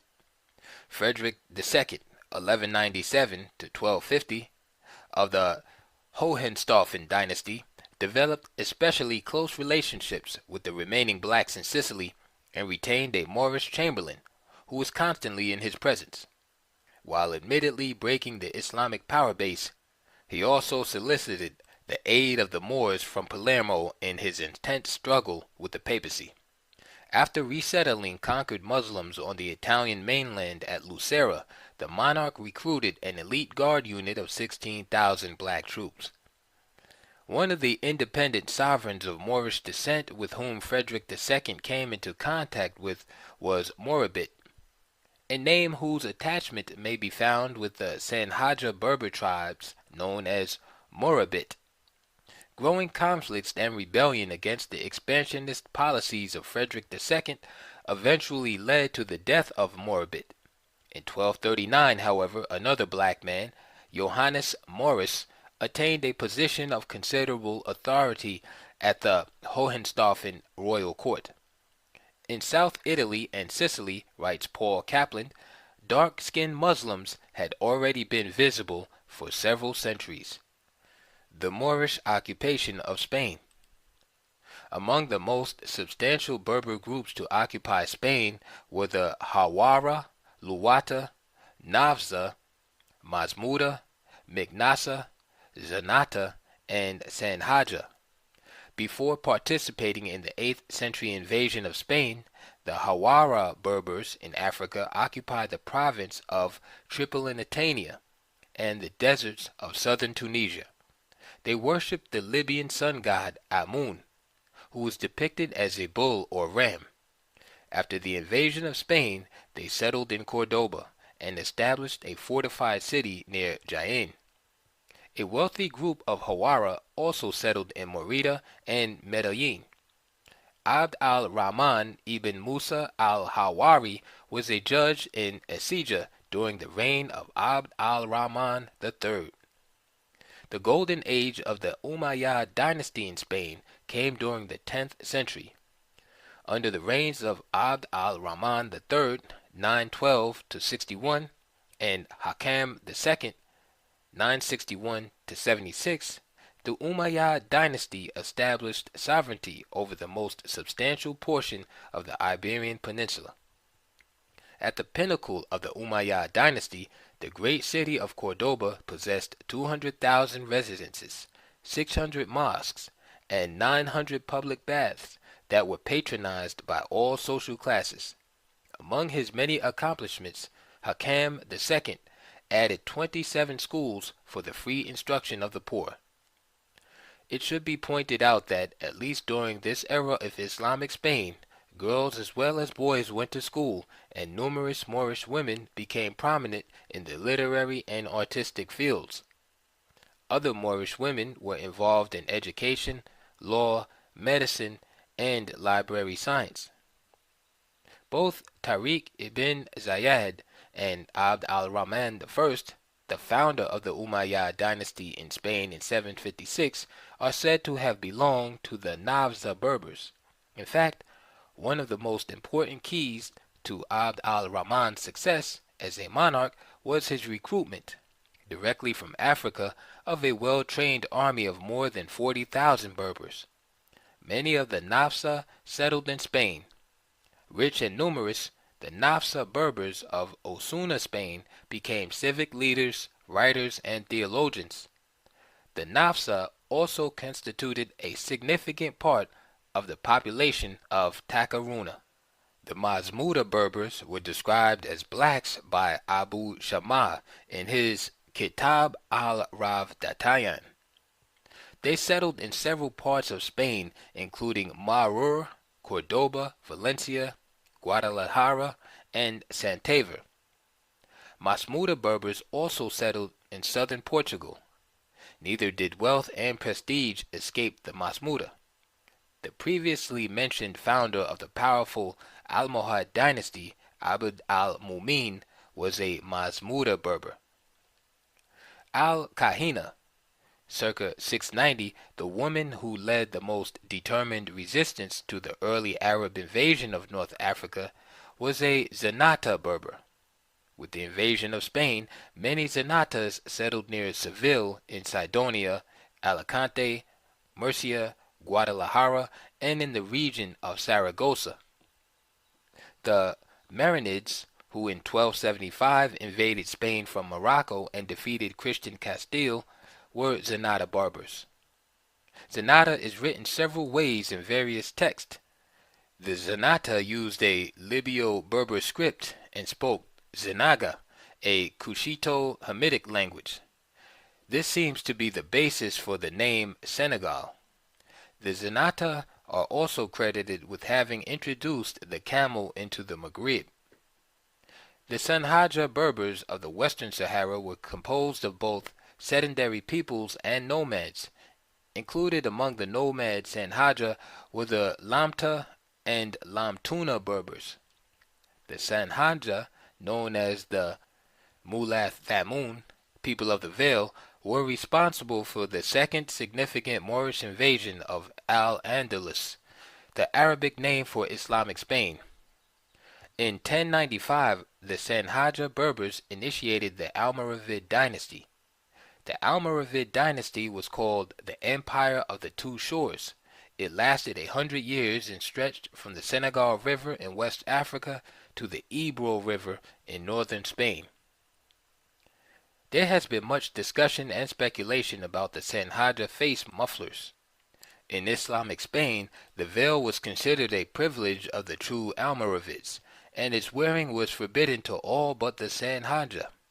It was something like a uniform or distinctive dress of the ruling class. According to Ibn Hakal, since the day they were created, their faces have never been seen, unless it be their eyes. This is because they muffle their faces when they are young and they grow up with that custom. According to al-Bakri, there were among the Sanhedrin Berbers blacks professing Judaism. These blacks are referred to as the Bafour. The Bafour practiced Judaism before they were overcome and absorbed by the Almoravids. The Bafour and Sanhedrin are both linked, by the way, through their association with the early rulers of the Ghanaian Empire. A prototype of the warrior king, both as priest and potentate, the Almoravid Emperor Yusuf ibn Tashfin led veiled fighting men into Al-Andalus beginning in 1086, at the request of the hard-pressed Muslim residents of Spain. Yusuf, a Sanhedrin Berber from the Sudan, had his physical features described by the Arab chronicler Al-Fasi as brown-skinned, small-framed, and hook-nosed, with heavy eyebrows and woolly hair. Among Yusuf's troops was a personal retinue of 4,000 blacks carrying lamti shields, covered in hippopotamus skin, peculiar bows, Yazani spears, Zabian javelins, and moving to the constant sound of drumming. The bizarre aspect of the African army, writes Norris, was a valuable psychological weapon. The Black Saint Maurice, Knight of the Holy Lance. The name Maurice is derived from Latin and means like a Moor. The Black Saint Maurice, the Knight of the Holy Lance, is regarded as the greatest patron saint of the Holy Roman Empire. The earliest version of the Maurice story, and the account upon which all later versions are based, is found in the writings of Eucherius, Bishop of Lyon, circa 450. According to Eucherius, Maurice was a high official in the Thebaid region of Egypt, an early center of Christianity. Specifically, Maurice was the commander of a Roman legion of Christian soldiers stationed in Africa. By the decree of Roman Emperor Maximian, his contingent of 6,600 men was dispatched to Gaul in order to suppress a Christian uprising there. Maurice disobeyed the order. Subsequently, he and almost all of his troops were martyred when they chose to die rather than persecute Christians, renounced their faith, and sacrificed to the gods of the Romans. The execution of the Theban legion occurred in Switzerland, near Aganium, which later became Saint Maurice en Valais, on September 22nd, either in the year 280 or 300. In the second half of the 4th century, the worship of Saint Maurice spread over a broad area in Switzerland, northern Italy, Burgundy, and along the Rhine. Tours, Angers, Lyon, Chalon-sur-Saône, and Dijon had churches dedicated to Saint Maurice. By the epoch of Islamic Spain, the stature of Saint Maurice had reached immense proportions. Charlemagne, the grandson of Charles Martel and the most distinguished representative of the Carolingian dynasty, attributed to Saint Maurice the virtues of the perfect Christian warrior. In token of victory, Charlemagne had the lance of Saint Maurice, a replica of the Holy Lance reputed to have pierced the side of Christ, carried before the Frankish army. Like the general populace, which strongly relied on Saint Maurice for intercession, the Carolingian dynasty prayed to this military saint for the strength to resist and overcome attacks by enemy forces. In 962, Otto I chose Maurice as the title patron of the Archbishopric of Magdeburg, Germany. By 1000 CE, the worship of Maurice was only rivaled by St. George and St. Michael. After the second half of the 12th century, the emperors were appointed by the Pope in front of the altar of St. Maurice in St. Peter's Cathedral in Rome. In Halle, Germany, a monastery with a school attached to it was founded and dedicated to St. Maurice in 1184. In 1240, a splendid Africoid statue of St. Maurice was placed in the majestic Cathedral of Magdeburg. The facial characteristics of the statue are described as follows. The relatively small opening in the closely fitting male coif was sufficient for the Magdeburg sculptor to produce a convincing characterization of Saint Maurice as an African. The facial proportions show typical alterations in comparison with European physiognomy. The broad, rounded contours of the nose are recognizable, although the tip has been broken off. The African features are emphasized by the surviving remains of the old polychromy. The skin is colored bluish-black, the lips are red, and the dark pupils stand out clearly against the white of the eyeballs. The golden chainmail of the coif serves, in turn, to form a sharp contrast with the dark face. A center of extreme devotion to Saint Maurice was developed in the Baltic states, where merchants in Tallinn and Riga adopted his iconography. The House of the Black Heads of Riga, for instance, possessed a polychromed wooden statue of Saint Maurice. Their seal bore the distinct image of a Moor's head. In 1479, Ernest built several castles, one of which he named after Saint Maurice, the Moritzburg. Under a banner emblazoned with the image of a black Saint Maurice, the political and religious leaders of the Holy Roman Empire battled the Slavs. The cult of Saint Maurice reached its most lavish heights under Cardinal Albert of Brandenburg, 1490 to 1545, who established a pilgrimage at Halle in honor of the black saint. Between 1523 and 1540, people from throughout the empire journeyed to Halle to worship the relics of Saint Maurice. The existence of nearly 300 major images of the black Saint Maurice have been catalogued, and even today the veneration of Saint Maurice remains alive in numerous cathedrals in eastern Germany. Sir Maurienne, Black Knight. Few documents portray the ethnicity of the Moors in medieval Europe with more passion, boldness, and clarity than Maurienne.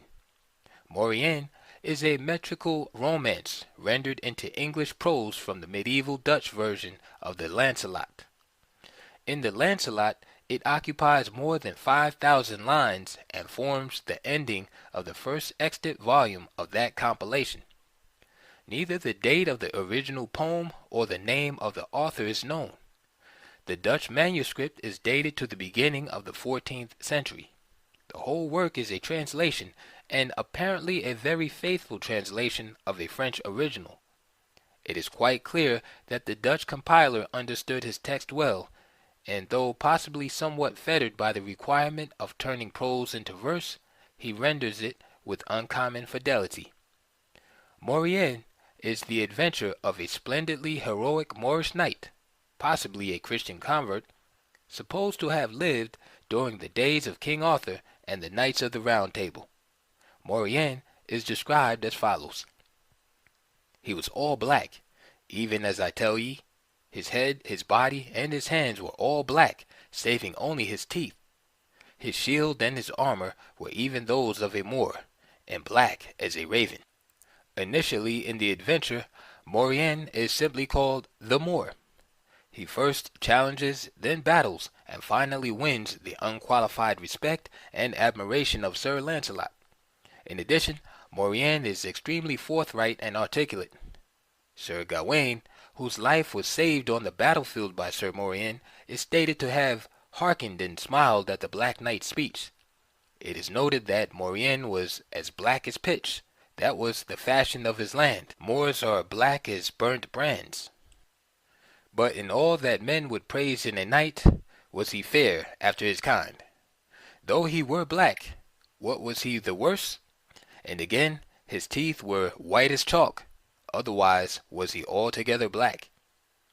Maurienne, who was black of face and limb, was a great warrior, and it is said that his blows were so mighty.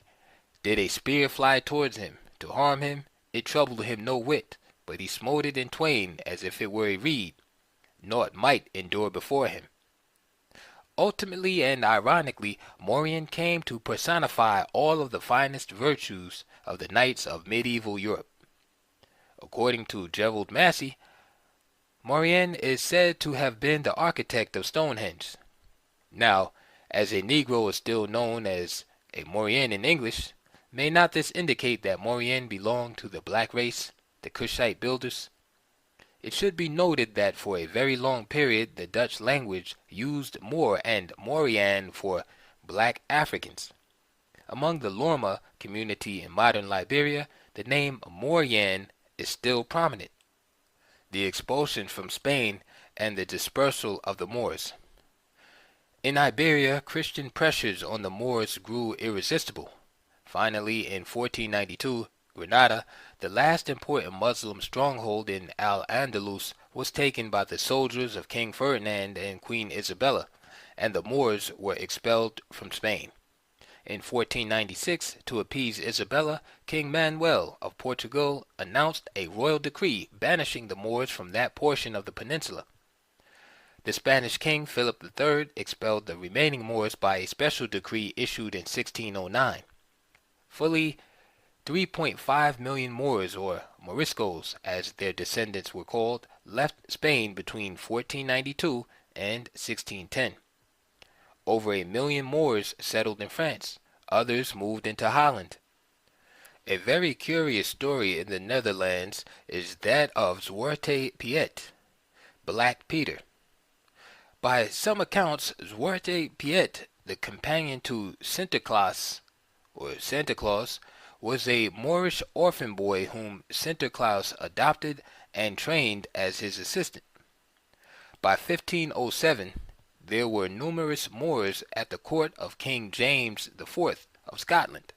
One of them was called Eleanor in the court accounts, possibly Ellen Moore, who reached Edinburgh by way of the port of Leith and acted a principal role in the Tournament of the Black Knight and the Black Lady, in which the King of Scotland played the part of the Black Knight.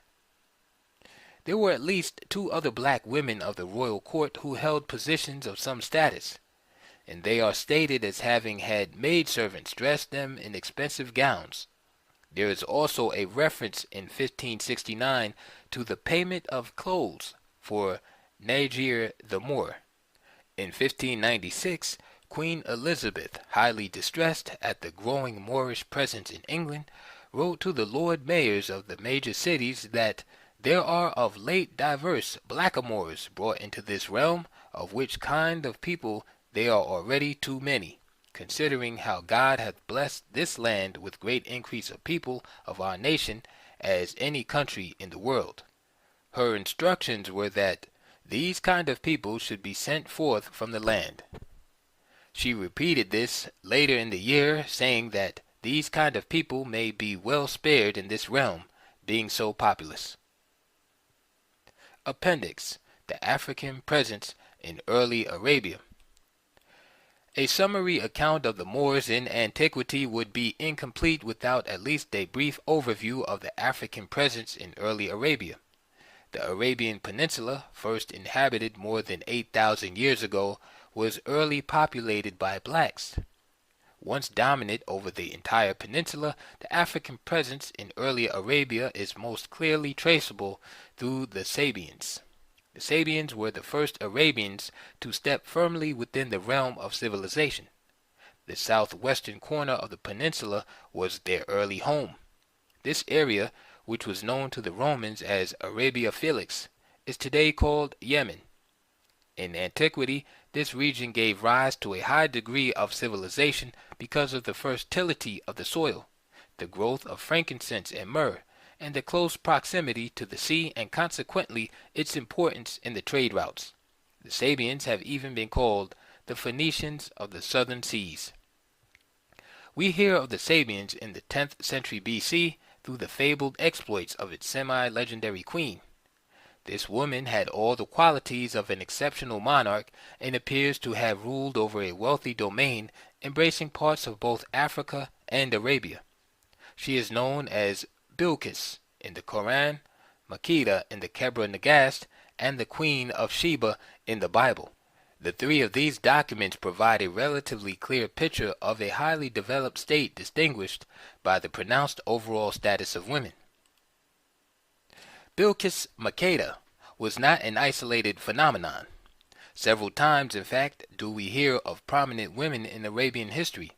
The documents they are mentioned in providing no commentary on husbands, consorts, or male relatives. Either their deeds or inheritance, perhaps both, enabled them to stand out quite singularly. The Sabians apparently possessed a dedicated matrifocal culture and society. Around the beginning of the first millennium BC, the period in which Bilqis Makeda is thought to have lived, we find the emergence of a number of large urban centers characterized by elaborate irrigation systems. With the domestication of the camel, the southern Arabians could effectively exploit the region's greatest natural resources, frankincense and myrrh, which from the earliest historical periods were much prized and sought after. The purest and most abundant sources of frankincense and myrrh were in southern Arabia and Somalia, just across the Red Sea. We hear of the Sabians during the reign of the powerful Assyrian king Sargon II, 721 to 705 BC, in a series of inscriptions detailing Assyrian military successes. There is specific mention of Piriru, the king of Musru, Samsi, the queen of Arabia, Idamra, the Sabine. These are the kings of the seashore and from the desert. I received as their presents gold in the form of dust, precious stones, ivory, ebony seeds, all kind of aromatic substances, horses, and camels.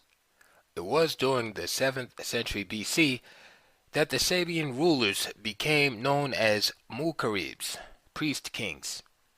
This new form of government may well represent the accelerating Semitization of Arabia. The earliest known Sabian construction projects, including the mighty Marib Dam, South Arabia's most enduring technical achievement, were initiated during this period. Two Makaribs, Sumhu Ale Yanif and Yithi Amara Bayim, cut deep watercourses through the solid rock at the south end of the site. The Marib Dam, which served its builders and their descendants for more than 1,000 years, was traditionally believed to have been conceived by Lachman, the sage and multi-genius of pre-Islamic South Arabia. In effect, the dam was an earthen ridge stretching slightly more than 1,700 feet across a prominent wadi. Both sides sloped sharply upward, with the dam's upstream side fortified by small pebbles established in mortar.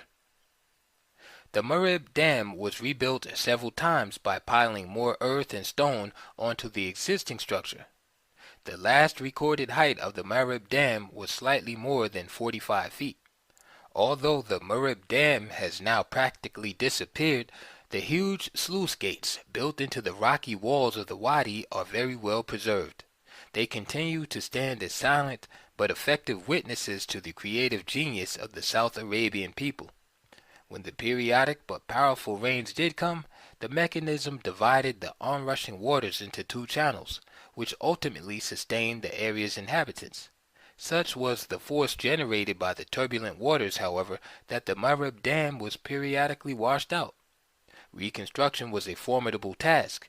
In one such operation, 20,000 workmen were employed, some of them coming from hundreds of miles away. At some point during this period, perhaps even earlier, there is evidence of South Arabian settlement in Ethiopia's Tigray province. The remains of actual South Arabian settlements have been found principally at Yiha, Matara, and Haltuli. The resulting commingling of Ethiopian and Sabian cultures led to the development of the powerful African kingdom of Aksum. The earliest Ethiopian alphabet is of a South Arabian type. The Aksumite script itself is apparently a derivative of Sabian. Even the name Abyssinia is thought to have been taken from Habashan, a powerful southwestern Arabian family that eventually settled in Africa. From this period, Ethiopia became known in Arabic scripts as Habashat, and its citizens Habshi. This early Ethiopian Sabian era, beginning during the early 5th century BC, lasted a century. As the scepter of South Arabian supremacy passed from Saba's grasp, and also Ma'in, an early rival of Saba and apparently governed by a grand council, Kataban, another regional state, emerged as the area's foremost power.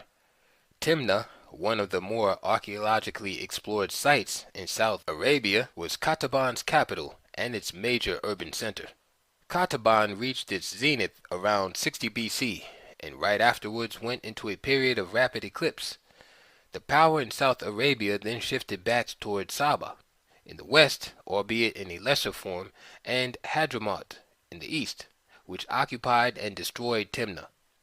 The kingdom of Asan, a lesser-known state, also became distinct at this time. Asan had such extensive commercial ties with Africa that in the periplus of the Erythraean Sea, circa 75, the entire East African seaboard is known as the Oceanic Coast. Following the rise of Aksum, Africans assumed a highly aggressive role in Ethiopian-South Arabian relations. Around 195, for example, the Ethiopian king Gadara appears as the most dominant figure in South Arabia. A century later, the Ethiopian king Asba dispatched military contingents to South Arabia and afterwards sent Ethiopian soldiers as actual settlers. Saba was again occupied by Ethiopia from 335 to 370. The effects of this occupation were perhaps more significant than those preceding it, in that this one firmly implanted Christianity on South Arabian soil, with the Sabian rulers themselves adopting the Christian faith. Christianity had already made considerable inroads in Arabia, as is evidenced by the attendance in 325 of 6 Arabian bishops at the historic Council of Nicaea. Christianity was to play a critical role in the remaining years of pre-Islamic Arabia.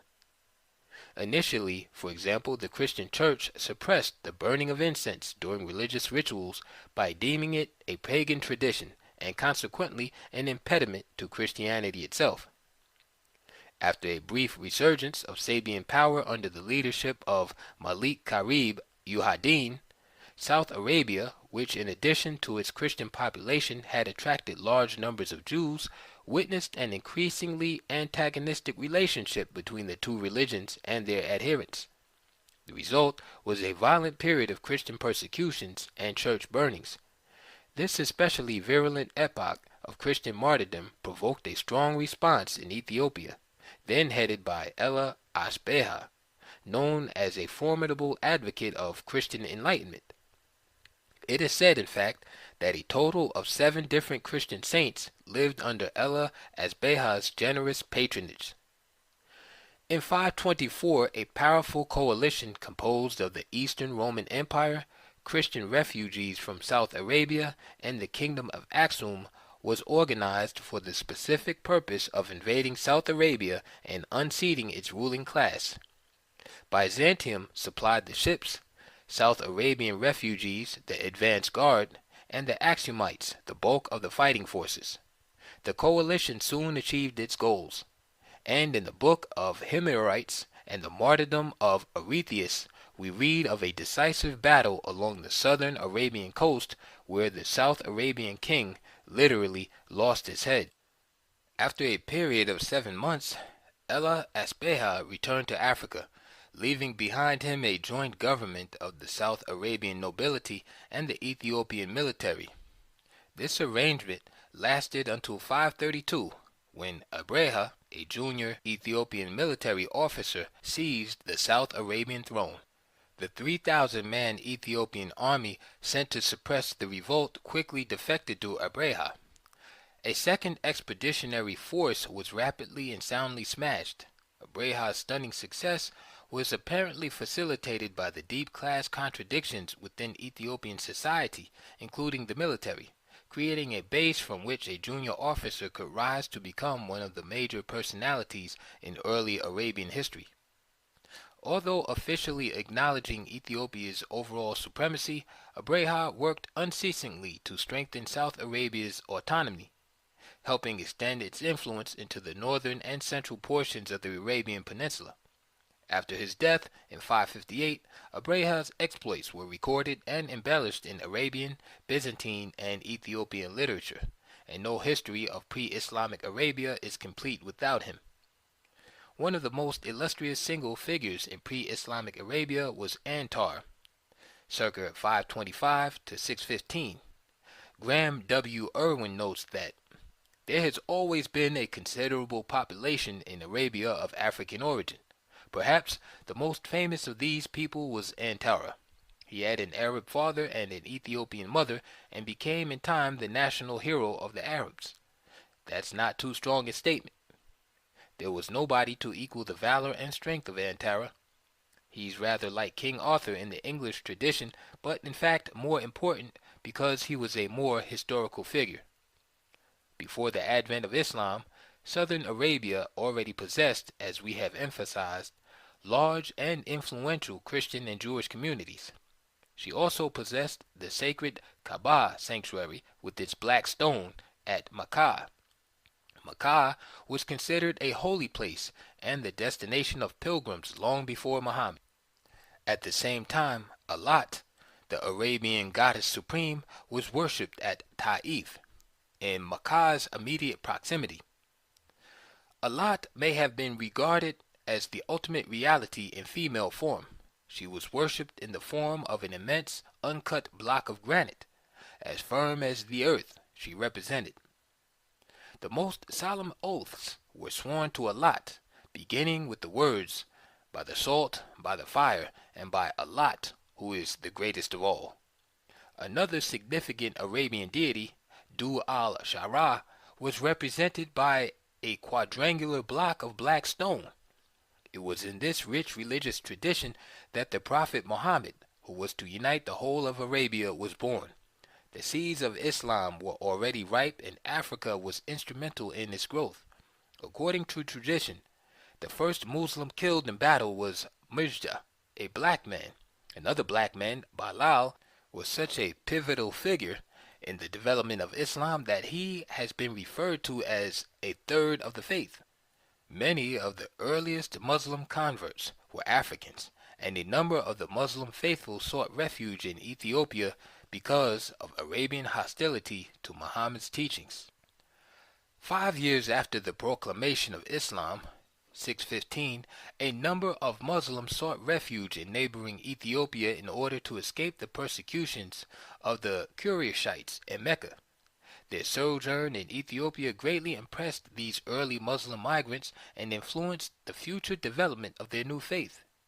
Muslim biographical sources, Tabakat, enumerate not a few Ethiopian converts to Islam who migrated to Medina and ranked amongst the Prophet's companions. They were referred to as the Ethiopian monks, Ruban al-Habasha. It was this relationship which caused Muhammad to declare that who brings an Ethiopian man or an Ethiopian woman into his house brings the blessing of God there. Another eminent black man, Atta ibn Abi Rabah, circa 700, became a mufti at Makkah. He was born in southern Arabia of Nubian parents. Eventually he moved to Makkah and became a famous teacher and jurisconsultant there. In his later years, his reputation spread far and wide.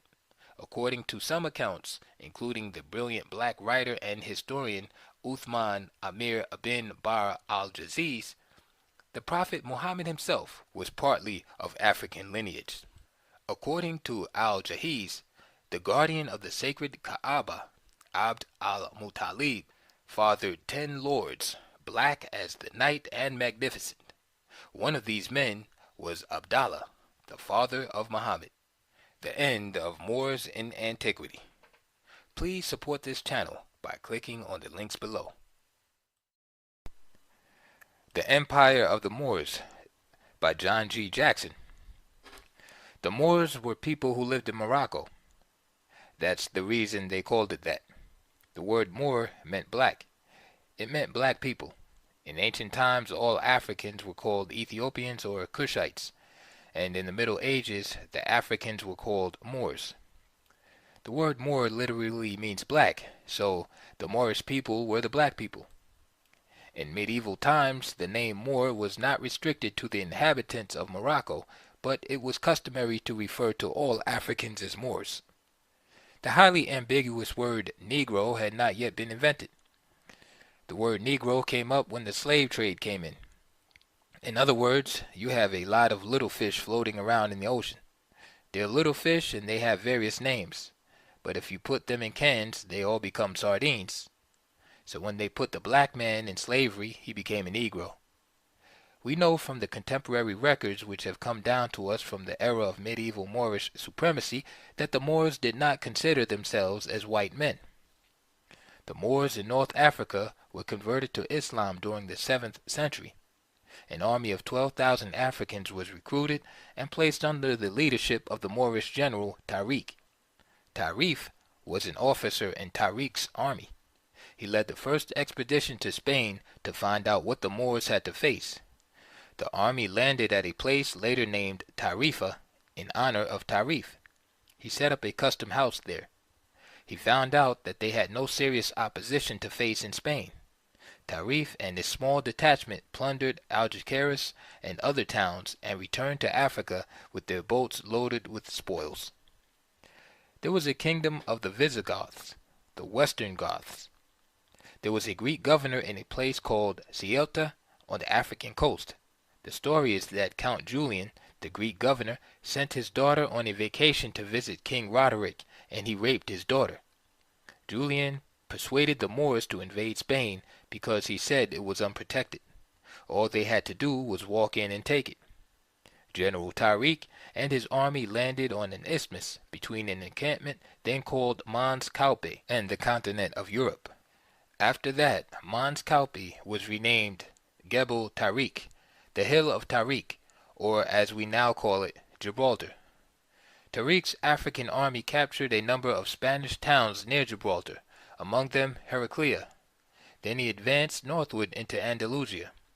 The Visigothic king Roderick learned of the invasion and raised an immense army for the defense of Spain. The two opposing armies met in a battle near Xeres, not far from the Guadalete River. After overrunning most of the Iberian Peninsula, the Moors pushed on through to France, where they were repulsed with heavy losses at Poitiers by the Franks under Charles Martel, the grandfather of Charlemagne. After this significant setback, they retired into Spain and there laid the foundations of a new civilization. The country was immeasurably enriched by their labors. They, for instance, introduced the silk industry into Spain. In the field of agriculture, they were highly skilled and introduced rice, sugarcane, dates, ginger, cotton, lemons, and strawberries into the country. The Spanish city of Cordova in the 10th century was very much like a modern city. Its streets were well paved, and there were raised sidewalks for pedestrians. At night, one could walk for 10 miles by the light of lamps, flanked by an uninterrupted extent of buildings. This was hundreds of years before there was a paved street in Paris, France, or a street lamp in London. The population of Cordova was over 1 million. There were 200,000 homes, 800 public schools, and many colleges and universities. Cordova possessed 10,000 palaces of the wealthy, besides many royal palaces surrounded by beautiful gardens.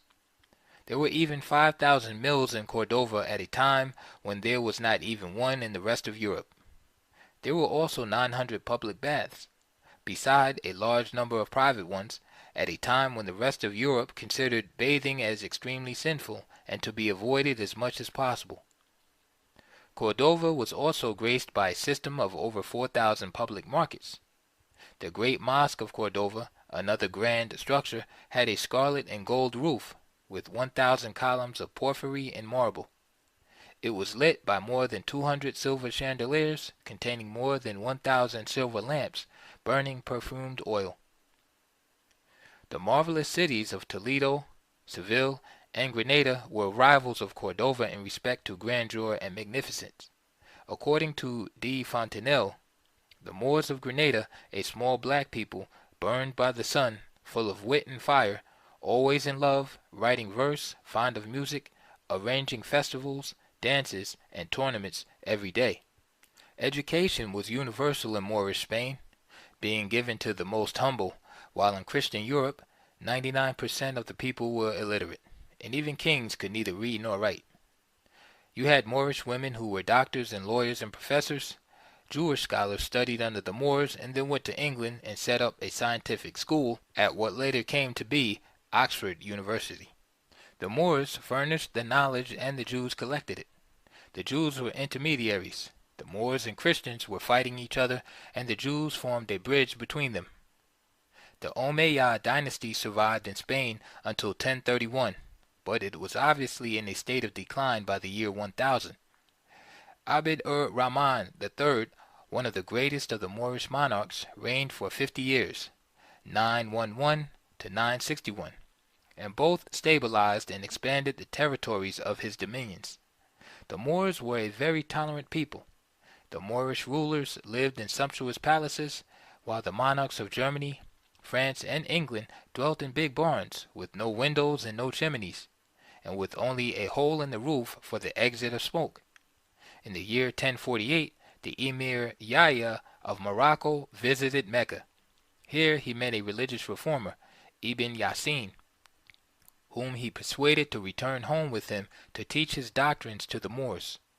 Ibn Yasin, with a few followers, set his headquarters on an island in the Senegal River in West Africa. The new movement proved to be popular, and the leader named his disciples Morabites, champions of the faith, which in time was changed to Almoravide.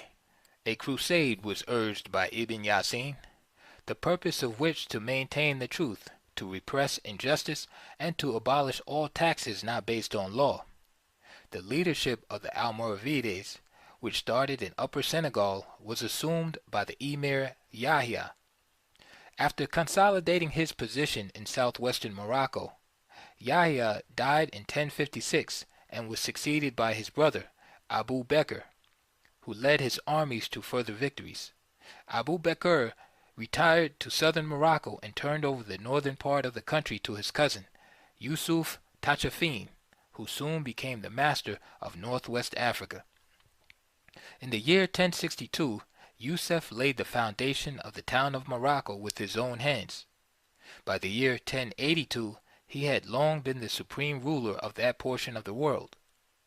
When therefore he consented to cross over to Spain, and in the course of time drove back the Christians and established once more a supreme sultan upon the throne of Andalusia, his conquest and the dynasty which he founded must be regarded as an African conquest and an African dynasty.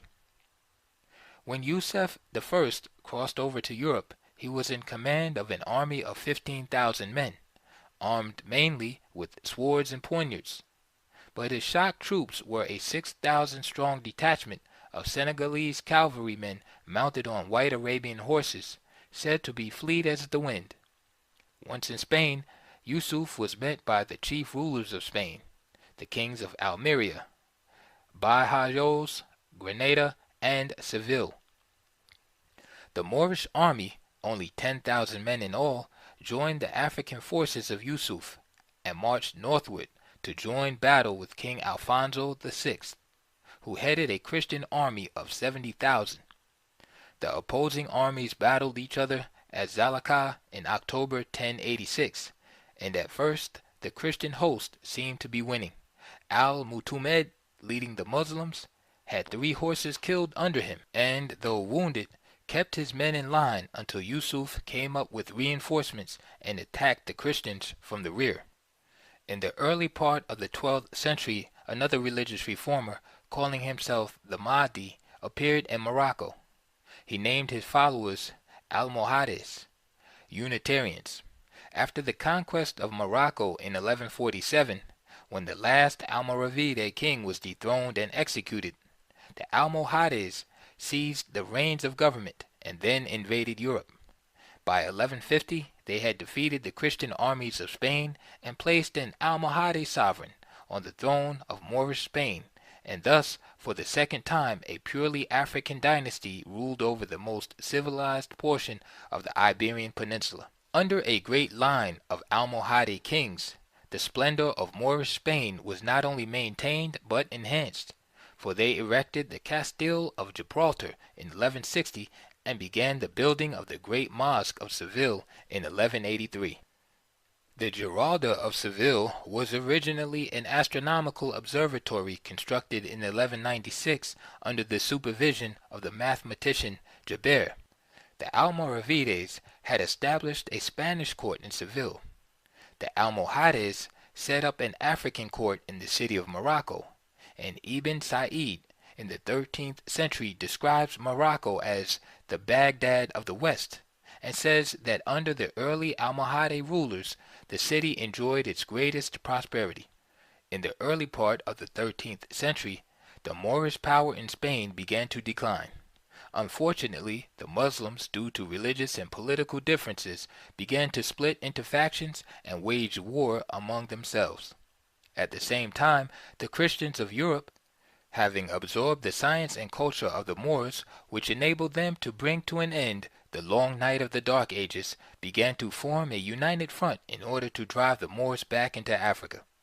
The dominions of the Almohades were slowly but surely captured by the Christian armies, and after almost a century of brilliant achievement, the Almohade dynasty was ended when their last reigning sovereign was deprived of his throne in the year 1230. Muslim Spain declared independence under the rule of Ibn Hud, the founder of the Huddite dynasty. The Christian forces in the meantime conquered one great city after another, taking Valencia in 1238, Cordova in 1239, and Seville in 1260. By 1492, the Moors had lost all Spain except the kingdom of Granada. The Christians, although not free from internal disputes, were finally united by the marriage of Ferdinand and Isabella, which joined in peace the formerly hostile royal houses of Aragon and Castile. The united Christian forces surrounded the city of Granada and blockaded it for 8 months. The Moorish king, Abu Abdallah, also known as Boabdil, finally surrendered. The Moors lingered in Spain for a little more than a century. By 1610, through expulsion and migration, 1 million, among them many Jews, had returned to northern Africa and western Europe. The expulsion of the Moors from Andalusia was a serious setback to modern civilization. The true greatness of Moorish culture is not generally known, even to the educated classes of the Western world. The standard work on the Moors is the 3-volume History of the Moorish Empire in Europe by S. P. Scott. One of the very best studies of the contributions of the Moors to world history is the 1-volume edition, The Story of the Moors in Spain, by Stanley Lane Poole. It was published in London and New York in 1886. Lane Poole was English and was professor of Arabic at the University of Dublin. Of the conquest and expulsion of the Moors, Lane Poole wrote, "In 1492, the last bulwark of the Moors gave way before the crusade of Ferdinand and Isabella, and with Granada fell all Spain's greatness. For a brief while, indeed, the reflection of the Moorish splendor cast a borrowed light upon the history of the land which it had once warmed with its sunny radiance. The great epoch of Isabella, Charles V, and Philip II, of Columbus, Cortez, and Pizarro, shed a last halo about the dying moments of a mighty state. Then followed the abomination of desolation, the rule of the Inquisition, and the blackness of darkness in which Spain has plunged ever since. Some anthropologists have assigned the Moors to an arbitrary brown race, and others have labeled them dark whites. Joseph McCabe once observed that perhaps an African anthropologist would call the same people pale blacks. Even the Arabs, who were always a minority in the so-called Arab culture of the Middle Ages, regarded a dark complexion as a badge of honor. Arnold J. Toynbee noted that the primitive Arabs, who were the ruling element of the Umayyad Caliphate, called themselves the swarthy people, with a connotation of racial superiority, and their Persian and Turkish subjects, the ruddy people, with a connotation of racial inferiority. That is to say, they drew the distinction that we draw between blondes and brunettes, but reversed the value. The curious idea that a great white race has been responsible for all the great civilizations of the past is nothing more than a crude superstition propagated mainly by European-oriented racist historians.